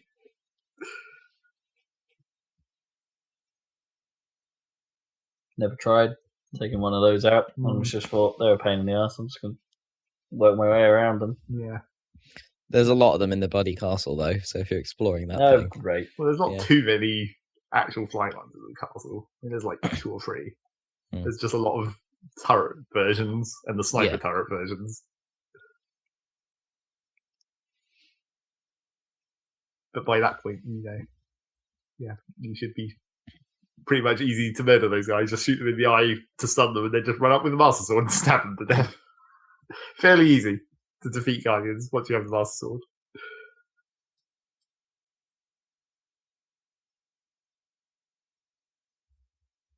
I haven't really... Oh, I got the Korok mask as well. That was the other reason I went. I need to get that. When to get that. Is that where it is? Yeah. Okay. It's in the first part, the misty maze part. You just wear that like armor. Yes, which is the disadvantage, where it's just like it's a 1 armor headpiece, so you're not going to have as much armor as you usually would while you're wearing it. And it's not that long a range, but it's fairly useful.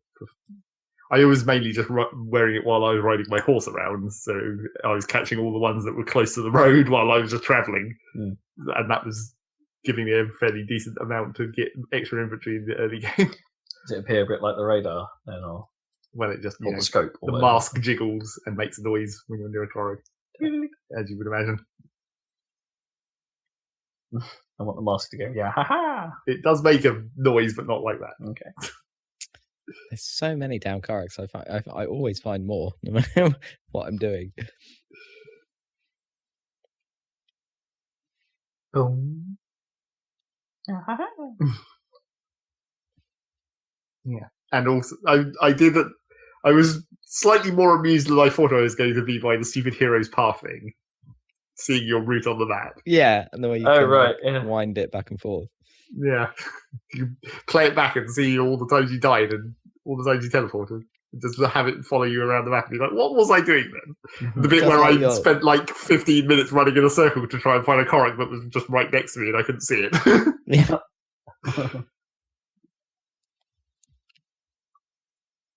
Yeah, because it's weird how much you remember almost exactly of what steps you were taking and what you were doing. Yeah. By winding it back. I died quite a few times in the Yuka clan hideout because I kept screwing up the stealth. Oh god, yeah, that thing was nasty. It's probably where I've died the most in that entire game. As I said at the time, just don't bother with the stealth, just shoot them in the face with triple electric arrows. Yeah. They seemed invulnerable to me, those guys. No, they only have like 600 I almost health. killed them a few times, but I screwed it up. Too much of a hassle. Just use a strong triple Lionel bow with like 25 times 3 plus the electric damage so it stuns them. And then just dump like 3 shots. Uses a lot of ammo. Well, actually not really, because the triple still only technically uses 1 arrow. Yeah. I can't really burn my special. No, I think that's my problem. Well, yes, yeah, that is the classic. The classic Zelda problem. Yeah, stockpile. I mean, it does at least once you. The fire and ice arrows is just like every time you see one of those stupid wizards, it's just like, oh, you're dead in 1 shot. That makes those much easier, apart from the electric ones, of course, which don't have that weakness. Well, they just rock, paper, scissors on those guys. Well, on between the fire and ice, but not the electric. Right. Electric, you just have to have high enough power to just kill them real quick. Well, the electric ones are the annoying ones because they're the ones hanging around at the base of that tower, which has that watery lake. Several places. Really annoying. Use some bomb arrows, maybe triple bomb arrows. I think I died there going through looking at the hero's path. I think I died there a few times at the base of that tower. With all those kind of like, it's just the bottomless bogs that are always the problem. You're just always forever falling in accidentally. Getting hit, falling off a thing, and then you take extra damage because you've fallen into the bottomless bog. Great. I'm sure. Thinking about it now, it'd be interesting to see, like, on that route, what happened to me as I was like some of the towers. I think, like, I fudged my way up because it's just like I'm right at this tower. That's what you do with a lot of them, really. Yeah, and I couldn't really find the some of the ones that were like covered in corruption. Yeah. And it's just like, how on earth do I find a way up there? And I was like, all right, fine, I'm just going to run through this bit of corruption and I'll have just enough health to get across it. I mean, that is one way to do it. Yeah, I sort of did that on one of them in particular. I got in my head, but it was just sort of in a bit of ruins, and the what looked like the obvious climbing path was covered in corruption. You're like, how am I supposed to? Oh, right, sod it, I'm just going for it. And just eventually ended up getting that precise jump correct off the corruption, and it sort of worked out. And it's like, okay, I'm good. I just need to not get shot, and I'm fine. Yeah, I'm interested to see how many. I think that might be quite a high death count right there. Cool. Zelda Master Mode. Yeah. Who knows how much of that I'll get done. I mean, I've been burning through the trades real quick because I know where most of them are now, and I also vaguely remember most of the puzzles. I have been leaving a lot of chests behind in case I need to come back for the weapons, because weapons are the problem in Master Mode. You don't just automatically chuck whatever you're carrying and get a new one, because you kind of don't have the durability to waste as much, although I probably do at this point. Probably don't need to worry so much any longer.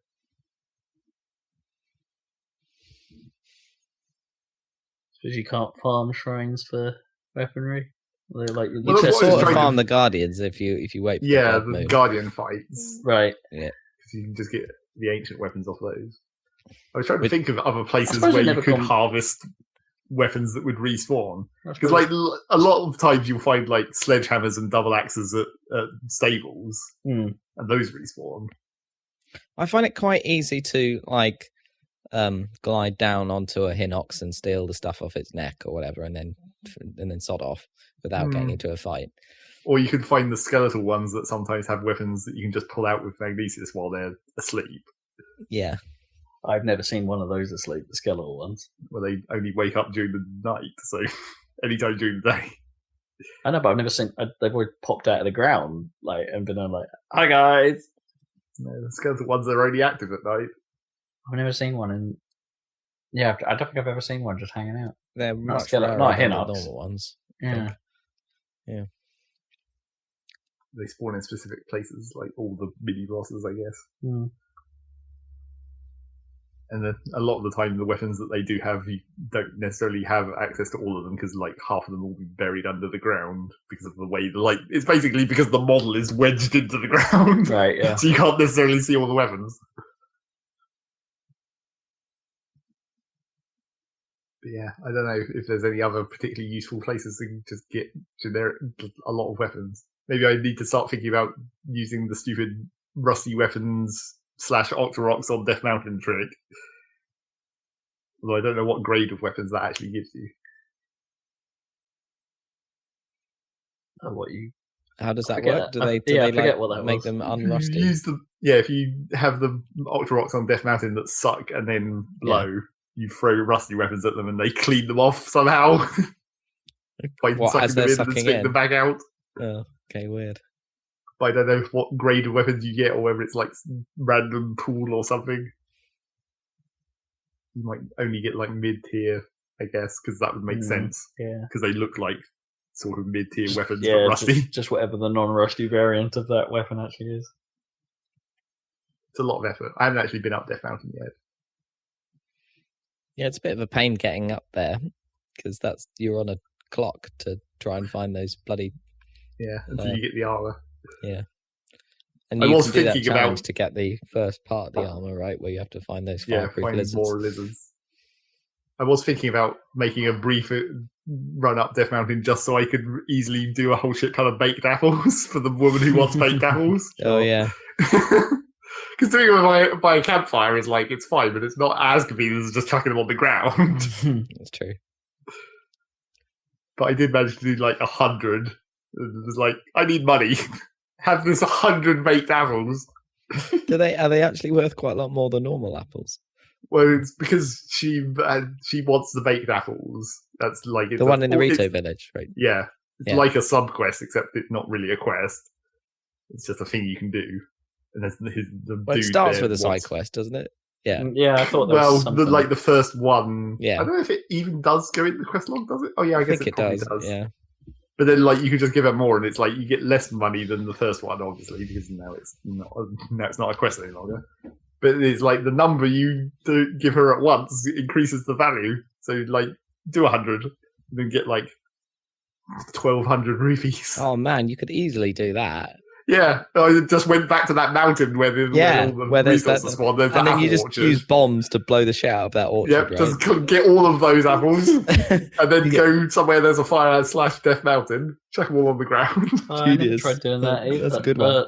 I never tried doing that either. It's bombing trees. Yeah. Yeah, you could bomb the crap out of that orchard, and you get 1,000,000 apples at once, or like at least 100 in one go. I mean, you might cause some of the apples to fly off the side of the mountain. Yeah. But there's plenty. Yeah. That woman is a real gold mine if you want money. Right, I might Because consider apples that. are real easy to get. And she doesn't seem to have any limit. You could definitely What I've bake a lot reached at once by just chucking hundreds on the ground. Up I mean, there. well, 5 at a time. Right, I guess. Makes it slightly slower. Slightly.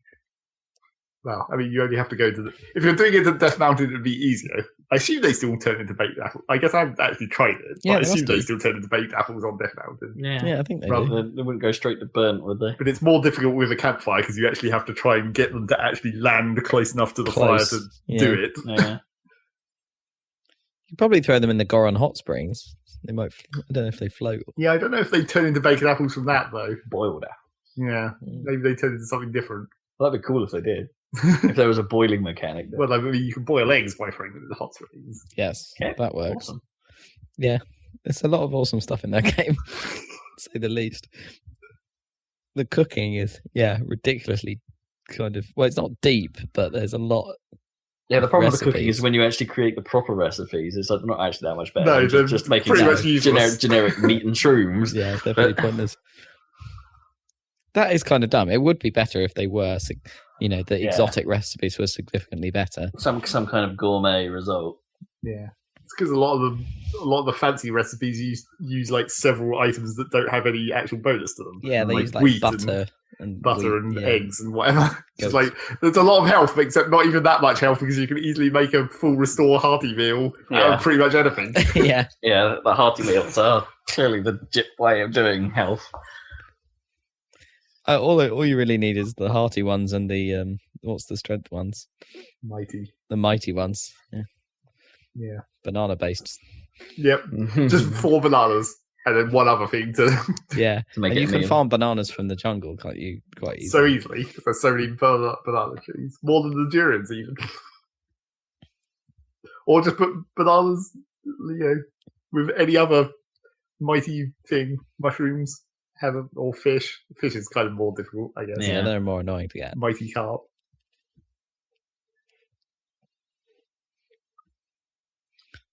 And then just pretty much sell off everything that gives you cold or heat resistance, because who cares? Just get the Clothes for armor. that, yeah.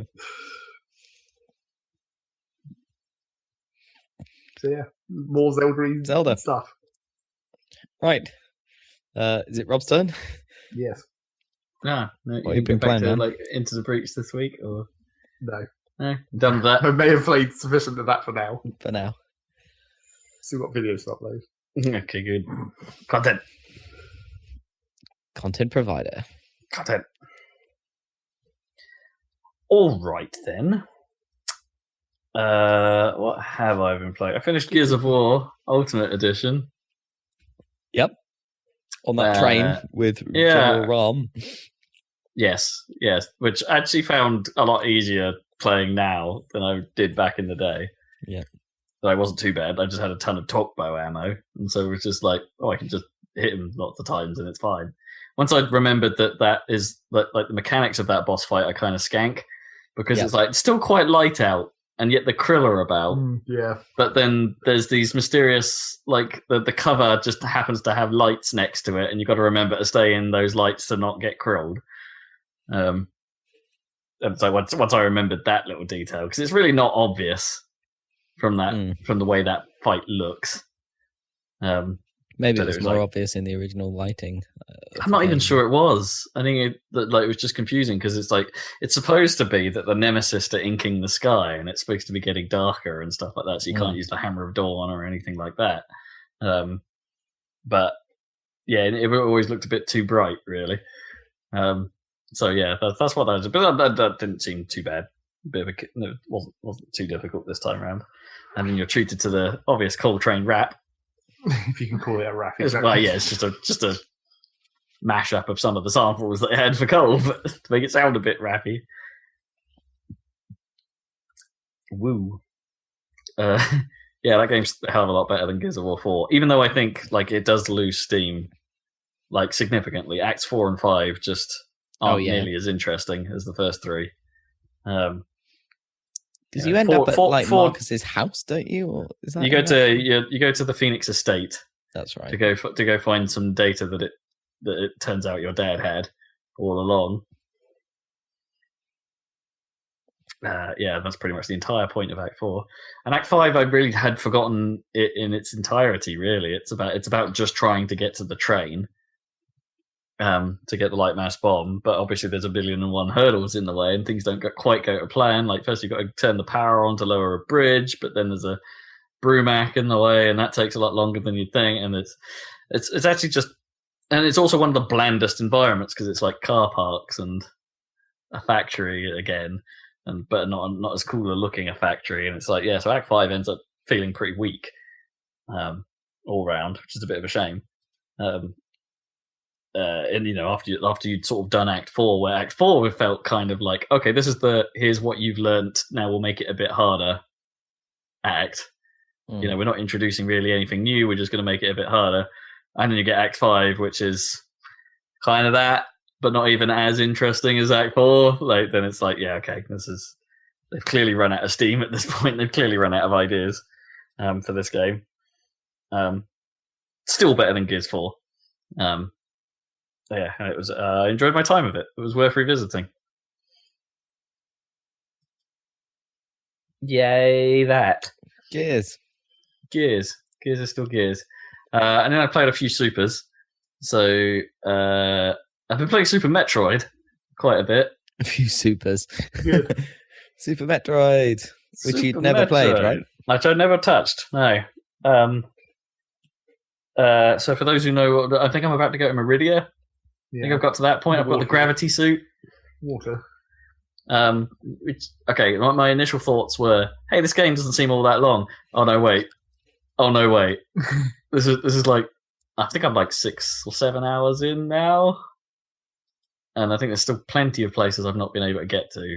Or there's still quite a few little gaps on my like thinking. Like I've got Ice Beam now and I've got Wave Beam, but there's still another beam, I think. Unless Grapple Beam filled that hole, I'm not sure. Or maybe I have most of the stuff. Well, I think you might have most of the stuff, maybe. But I'm a bit annoyed. Like the X-ray scanner seems a bit like annoying because it's like you actually have to aim it around the screen, and it's like, oh god, this takes time, and it makes a horrible noise while you're using it. And you have to do it goddamn everywhere. Yeah, because I am sort of just using it in every screen I go to. And it's just like, I would never have known there was a hidden passageway there. God damn you, game. This is like it's not even any kind of indication that would be a passageway or any obvious puzzle here. I do like the hidden ability thing it does, even if I think that wall jump is a garbage wall jump, but it's not that bad once you get used to it. It's pretty bad. It's really hard to pull off, and that super jump is quite irritating as well, or the super charge, whatever you choose to do. I don't know. I thought that was cool. It's cool, but it's a little too. There's one room in particular where it makes you do it on a pixel perfect jump. Well, I don't know about pixel perfect. It's fairly close, but you have to just time it like right at the top of your arc, essentially, don't you? Oh, that's probably not the one I'm thinking of. Might not have discovered that. There's one where it makes you run along a corridor that you have to clear first. Yeah. Of stuff, and then the place where you're supposed to jump is on the last possible block. And you have to do the vertical jump straight up to get to a reserve tank. And it's just timing that is really tricky. Took me way too many attempts. Oh, and there's the one where you have to grapple beam across a load of moving bugs. And of course, the camera goes a bit funny when it's not doing like a single screen. Like the camera in that game isn't particularly great. Like everything's quite close to you, and when you've got a level that scrolls, like it has a tendency of lifting the camera a bit too high, so landing your jumps is a bit tricky. But then that's helpful when you want to go up. But then, like for those sorts of maneuvers, the game is just too zoomed in. I think like it doesn't quite work that well. I can see it's a useful mechanic for keeping some stuff hidden, right? Because you can't see it because you're quite zoomed in, like limited visibility. But yeah, there were times some of that stuff seems just awkward to be awkward. I mean, the grapple beam is easily the most awkward thing. Yeah, it fires precisely diagonally, and you can't do any other. Well, I mean, you can do up and down. Yeah, but it doesn't control all that well either. Like when it has a tendency, well, it pulls you in immediately, right? And so you have to then extend it back down, and then start your swing, and then so it's not like the most easy thing to use either. And selecting through your weapons isn't quite as convenient as obviously having the GameCube pad where you have more buttons where you can just say, I want my missiles now. Not that you necessarily need to that much in that game, really. No, not too often. There was one just save all your missiles for the boss and then just dump all of them. Yeah, pretty much.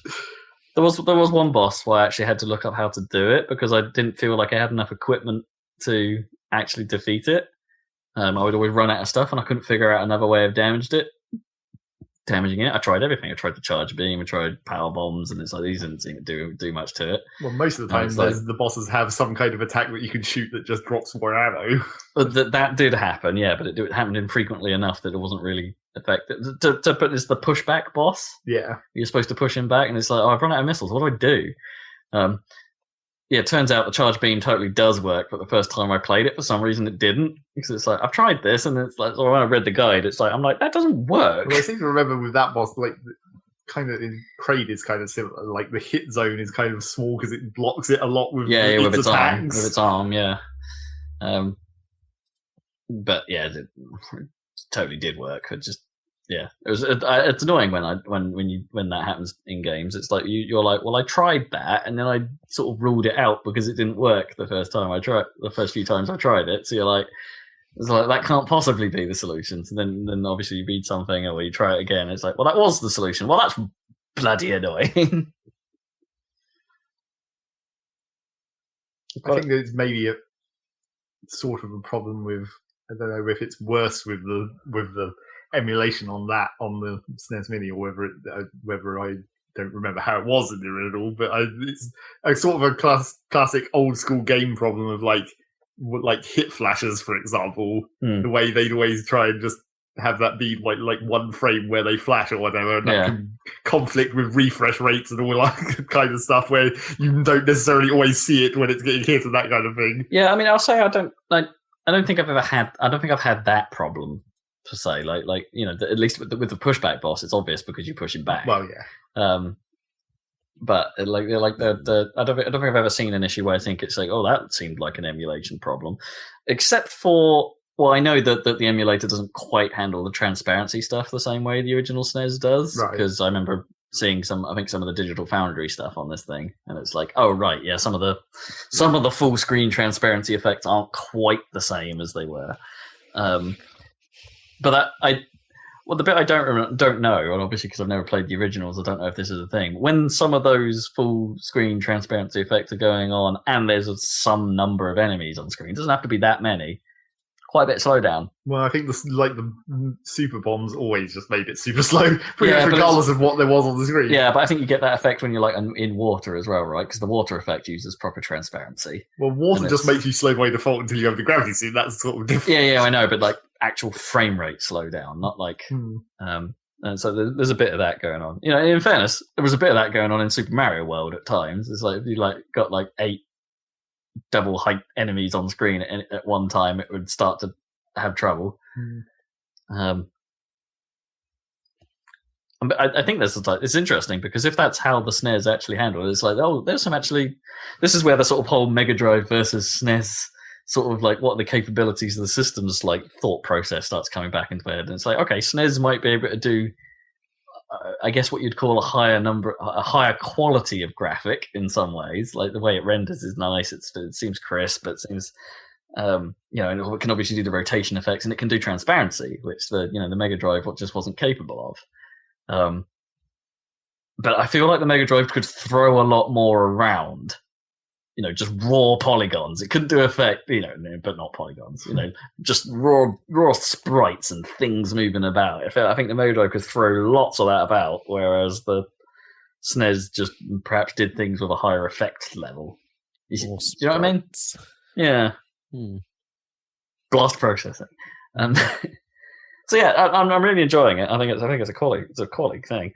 I just wish that sound wasn't quite so. The sound is crap. Let's be honest. Like this whole thing about, hey, the sense of loneliness and all that. I'm not getting that. I'm getting a sense of, hey, my ears are full of oil. Everything is so muffled the entire time, and the music's actually kind of, other than the classic. I actually think the rest of the music, I actually think is kind of just bad. Norfair is a classic. Just, I don't know. Lava beat. But the loops are so short, and and you hear them a lot. Just how old games always were. That one's okay. Yeah, but again, that loop's way too short, so you hear it like a lot.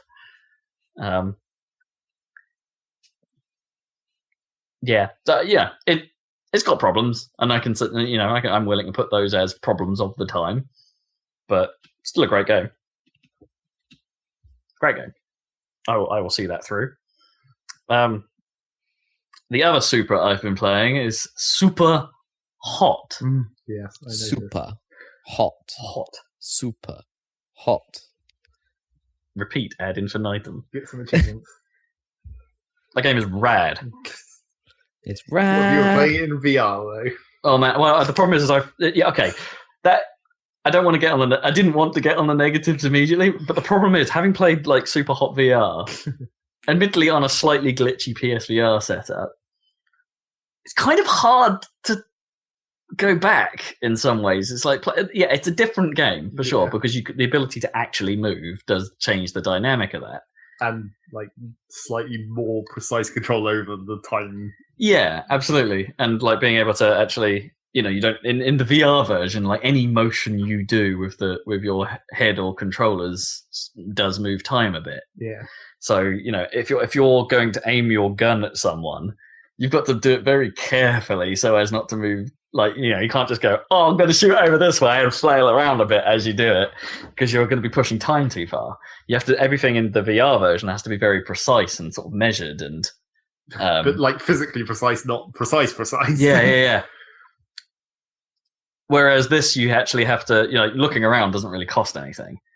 But like any action you take obviously has a time value to it and things like that. So it's a different kind of puzzle. But a bit of me does think, I kind of miss the VR aspect of it, which makes sense because the whole game is effectively about VR. People living in VR, yeah. And the dystopian sort of, I won't spoil it too much, but hey, it's all, you're going to have that sort of mind control stuff going on and things like that. And it was a fairly obvious, as soon as there was any story. Yeah, as soon as anyone said anything about the story, it was like, okay, it's really obvious what you're going for here, where it's like, is it real or is it not real? I mean, yeah, that's obviously the thing you do in a VR. Yeah. It's the Matrix. And it really leans into that heavily in its design, like, because it's like, you don't see any, you never see any realness to this thing. The closest thing you get to real is their mock-up ASCII OS, which is used as like both the game's main menu and sort of storytelling device. And it's weird. Okay, in this world, it's like, okay, VR exists and is a thing and seems fairly reliable and takes over your entire mind, body, and soul while you're using it.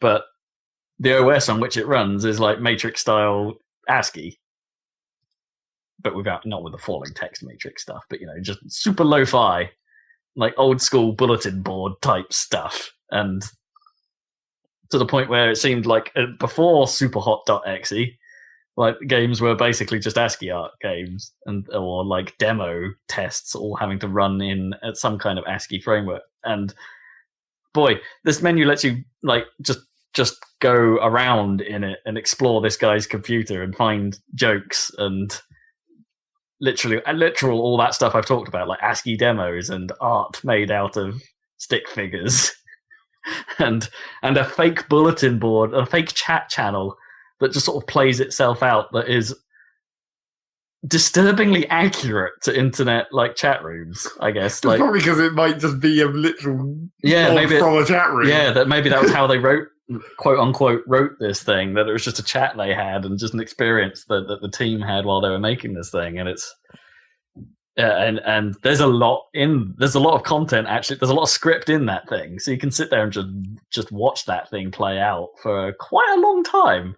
And it's sort of the trappings of this thing are really cool.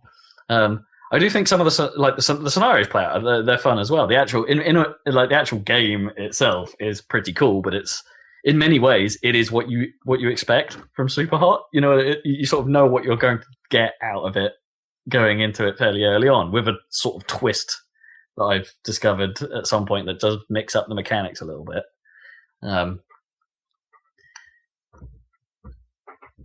But in many ways, it's that element of the game is not really why I'm continuing to play it. It's the story, it's the trappings, it's this complete experience around that thing that is clever and well and very well done. It completes the package in a way that makes sense. As Zach said, it's the logical choice, and they haven't just done it. They've done it with such a attention to detail.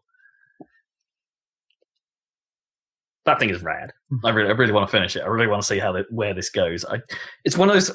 I'm hoping I'm not as near to the end as it feels like, because that means that this game is super short. And I know it's been said, and I know I've read reviews and stuff that it is super short, but I don't want it to be as short as it seems like it will be right now. Like, what percentage of the achievements do you have? It's quite easy way to tell. Well, because I think there's not like any particularly like obscure achievements in that game. Well, I think there are some. Well, I've heard there are like hidden rooms to find. So I've like on some levels where I thought I've had some time left and I could just run around for a bit before getting found and shot at.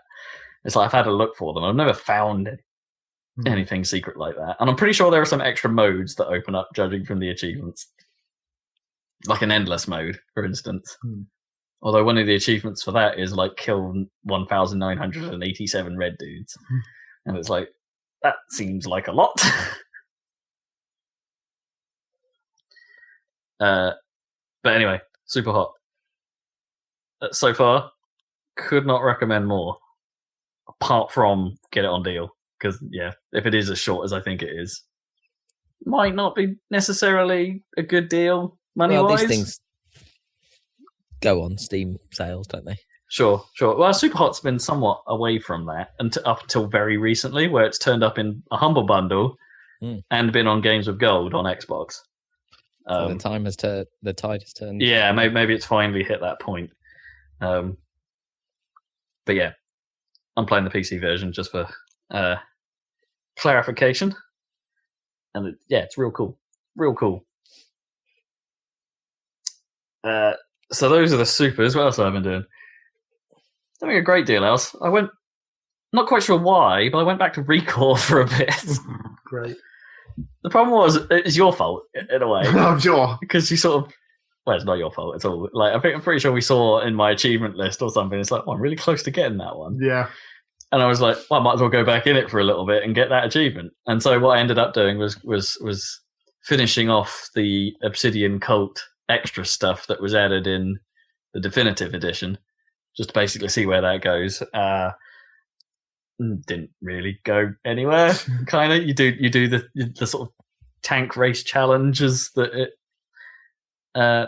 You do some fairly simple dungeons to follow that, and then do what turned out to be an incredibly easy, disappointing boss fight. And that was that. That was the Cult of Obsidian stuff done. And it's like, oh, all right. Why was this cut from the game? This seems like not enough to have been a problem.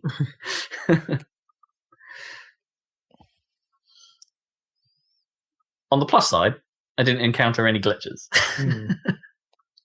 So actually, my time with it was actually reminding me of the stuff I liked about it. And then I stumbled upon some other stuff. It's like there was a section in the game that I went through called Shifting Sands. That just seemed to be like a large open area, and weirdly seemed like it was designed for just bomb it across it on the tank as fast as you can, because it's going to be a bit dangerous out here. You might not be leveled enough for it. And sure enough, when I first encountered it, I was not leveled enough for it, and just got owned. But of course, that stuff would have been in the game before the tank was added in the definitive edition. I was like, well, what is the deal with this? And so, upon randomly traveling through it at one point, the game suddenly then tells you about it. They're like, oh, this area has like a special mechanic. And I'm like, well, where was this earlier? This area will go into sandstorms on occasion. And if you return after a sandstorm is done, like leave the area while the storm's on and come back to it when the storm's finished, then the sand will have moved and different areas will be accessible and things like that. And it doesn't tell you how many combinations or how many permutations, whichever way around it is, how many different ways the sand can sit to expose different areas. And I'm like, but there's stuff all over. There's I can see on my map there's probably more stuff here, and I've clearly been to parts of it where it's like, but there's nothing here, and it's like, oh right, clearly I've got to wait for a sand to shift, and it's I don't know. I think this just reinforces what some of my original impressions of this game was, and that I think the ideas around this game are pretty good, and they continue to surprise me. Actually, the more I dig into them, and just to be like, oh yeah, there's nuance here, and then they ruin it with some terrible fights encountered, like just awful designed fights. Where it's just like, this is an absolute ball ache to actually do. I can't see how they thought this was a good idea. Well, yeah, no, that was the thing. The DLC had added secondary weapons. I remember thinking earlier in the game where it was just like, there's a marker in the HUD that's about changing secondary weapons, and I'm like, what is that about? Turns out that marker in the UI actually is kind of garbage. It doesn't work very well.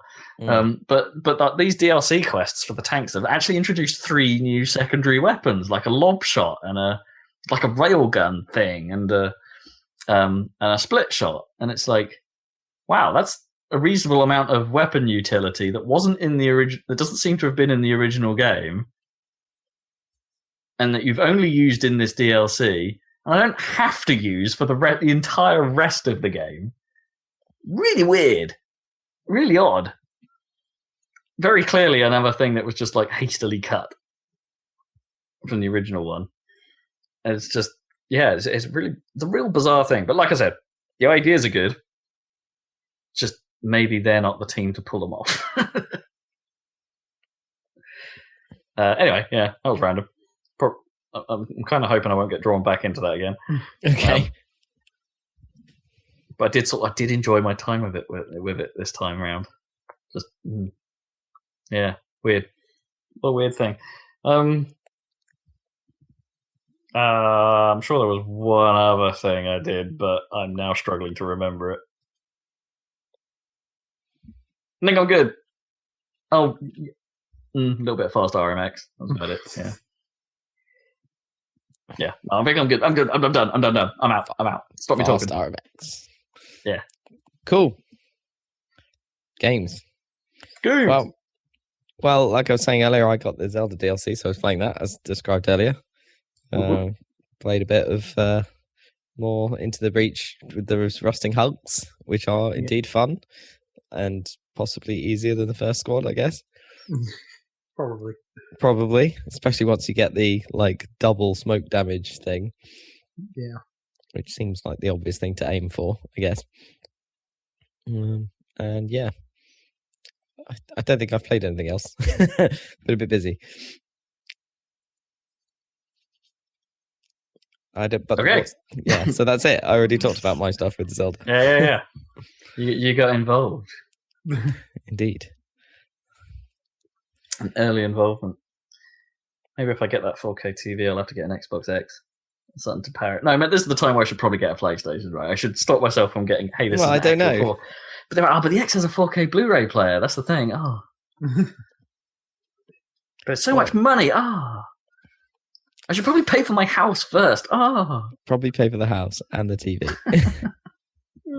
I'm hoping. Well, I bet he's like hoping that once I get some of this house loan stuff sorted. Oh yeah, I don't mean to brag, but it's like, holy crap, the day may be finally approaching where I pay off my student loan. Holy crap! Whoa, amazing, man! I'm not even close. I don't think. I think that's going to happen this year. Sweet. That's cool. That's going to make a difference, right? Not paying that. That's good. Yeah, but I'm kind of hoping that once I pay off this like house loany thing that I need to deal with, stupid Help to Buy schemes, I'm hoping I've oversaved at this point. So like once it's all dealt with and stuff like that, it's like, ooh, extra money hanging about. TV. Yeah, some a windfall surplus. Yeah, TV and a PlayStation to go with it, of course. Yeah. So I'm hoping Sony do a bundle deal. No, they won't.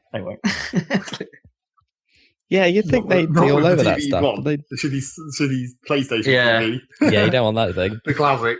The problem with me is like I've done too much research into this now, right? Like before, when I bought this thing, I guess flat panel HD TVs were still kind of new. This is just the point where they got good and reasonably affordable. Well, I seem to remember when we were talking about you buying that TV, we were worried about burning at that point as well. I guess, yeah. True. Early LCDs, yeah. Yep. And this thing hasn't got a hint of burning. Yeah, I think you'd be all right with those OLEDs, but there you go. Yeah. The problem is like, the more I've looked into it and like now modern LCD techniques like local dimming and where they now zone off the backlighting to make it's like proper backlighting rather than edge lighting and stuff like that. And it's the more I've looked into it and stuff, it's like the particular model I want at that particular size I want is my sweet spot. But it's like if I want that size, I have to now compromise on quality, and it's like I don't want to do that. I talked about this earlier. I should shut up. Well, I mean, we are under time unusually. What? Yeah. I believe we might have to give our listeners an extra 10 minutes back of their lives to compensate for all the hours we've gone over in the past. That's probably fair. Yeah. So, yeah, any new videos going up? I guess there's more Into the Breach to come to be published. Theoretically, yes. Yep, Zach's outpouring of content will continue, which is incredibly useful for me because it means I can be lazy for once. I don't know if there's any joint stuff. Well, there is, because Zach and I recorded some Sonic Colors. Oh, yes. So that's probably going to go up next week. That stuff. Oh, there is definitely some drill. Excellent. Not that much yet. No, not too much rave. Excellent. In the midst of time when there was the occasional good Sonic game. I mean, I'm beginning to think that maybe it's not as good as I thought it was at the time. No, it was just because compared to the previous compared to the other Sonic games around it. Yeah, this is reasonably good. Yeah, more Sonic content for the channel because obviously all you listeners have watched all the way through Sonic Adventure and Sonic Heroes which in fairness is more of an endeavour. I'll be more impressed if you've been through all of that. Sonic Heroes was more interesting in my opinion. What's that? Sonic Heroes was more interesting because you think, but we were playing the same content 4 times. Because it's bad. That's what makes it more interesting. But Sonic Adventure is nuts. It may not be bad, but it's stupid. It's weird. It is weird. There's also not as much of fishing and stuff. Yeah. Yeah. You're right. There isn't as much Sonic Adventure as there. Yeah, Heroes is maybe the longest Sonic game. Maybe in total. Well, because of the way it forces you to basically replay the levels. Well, and it actually does have a lot of levels. Yeah, reasonable amount. And they're all quite long as well. There's not like a 1 minute sprint, apart from maybe the first level. None of it's good.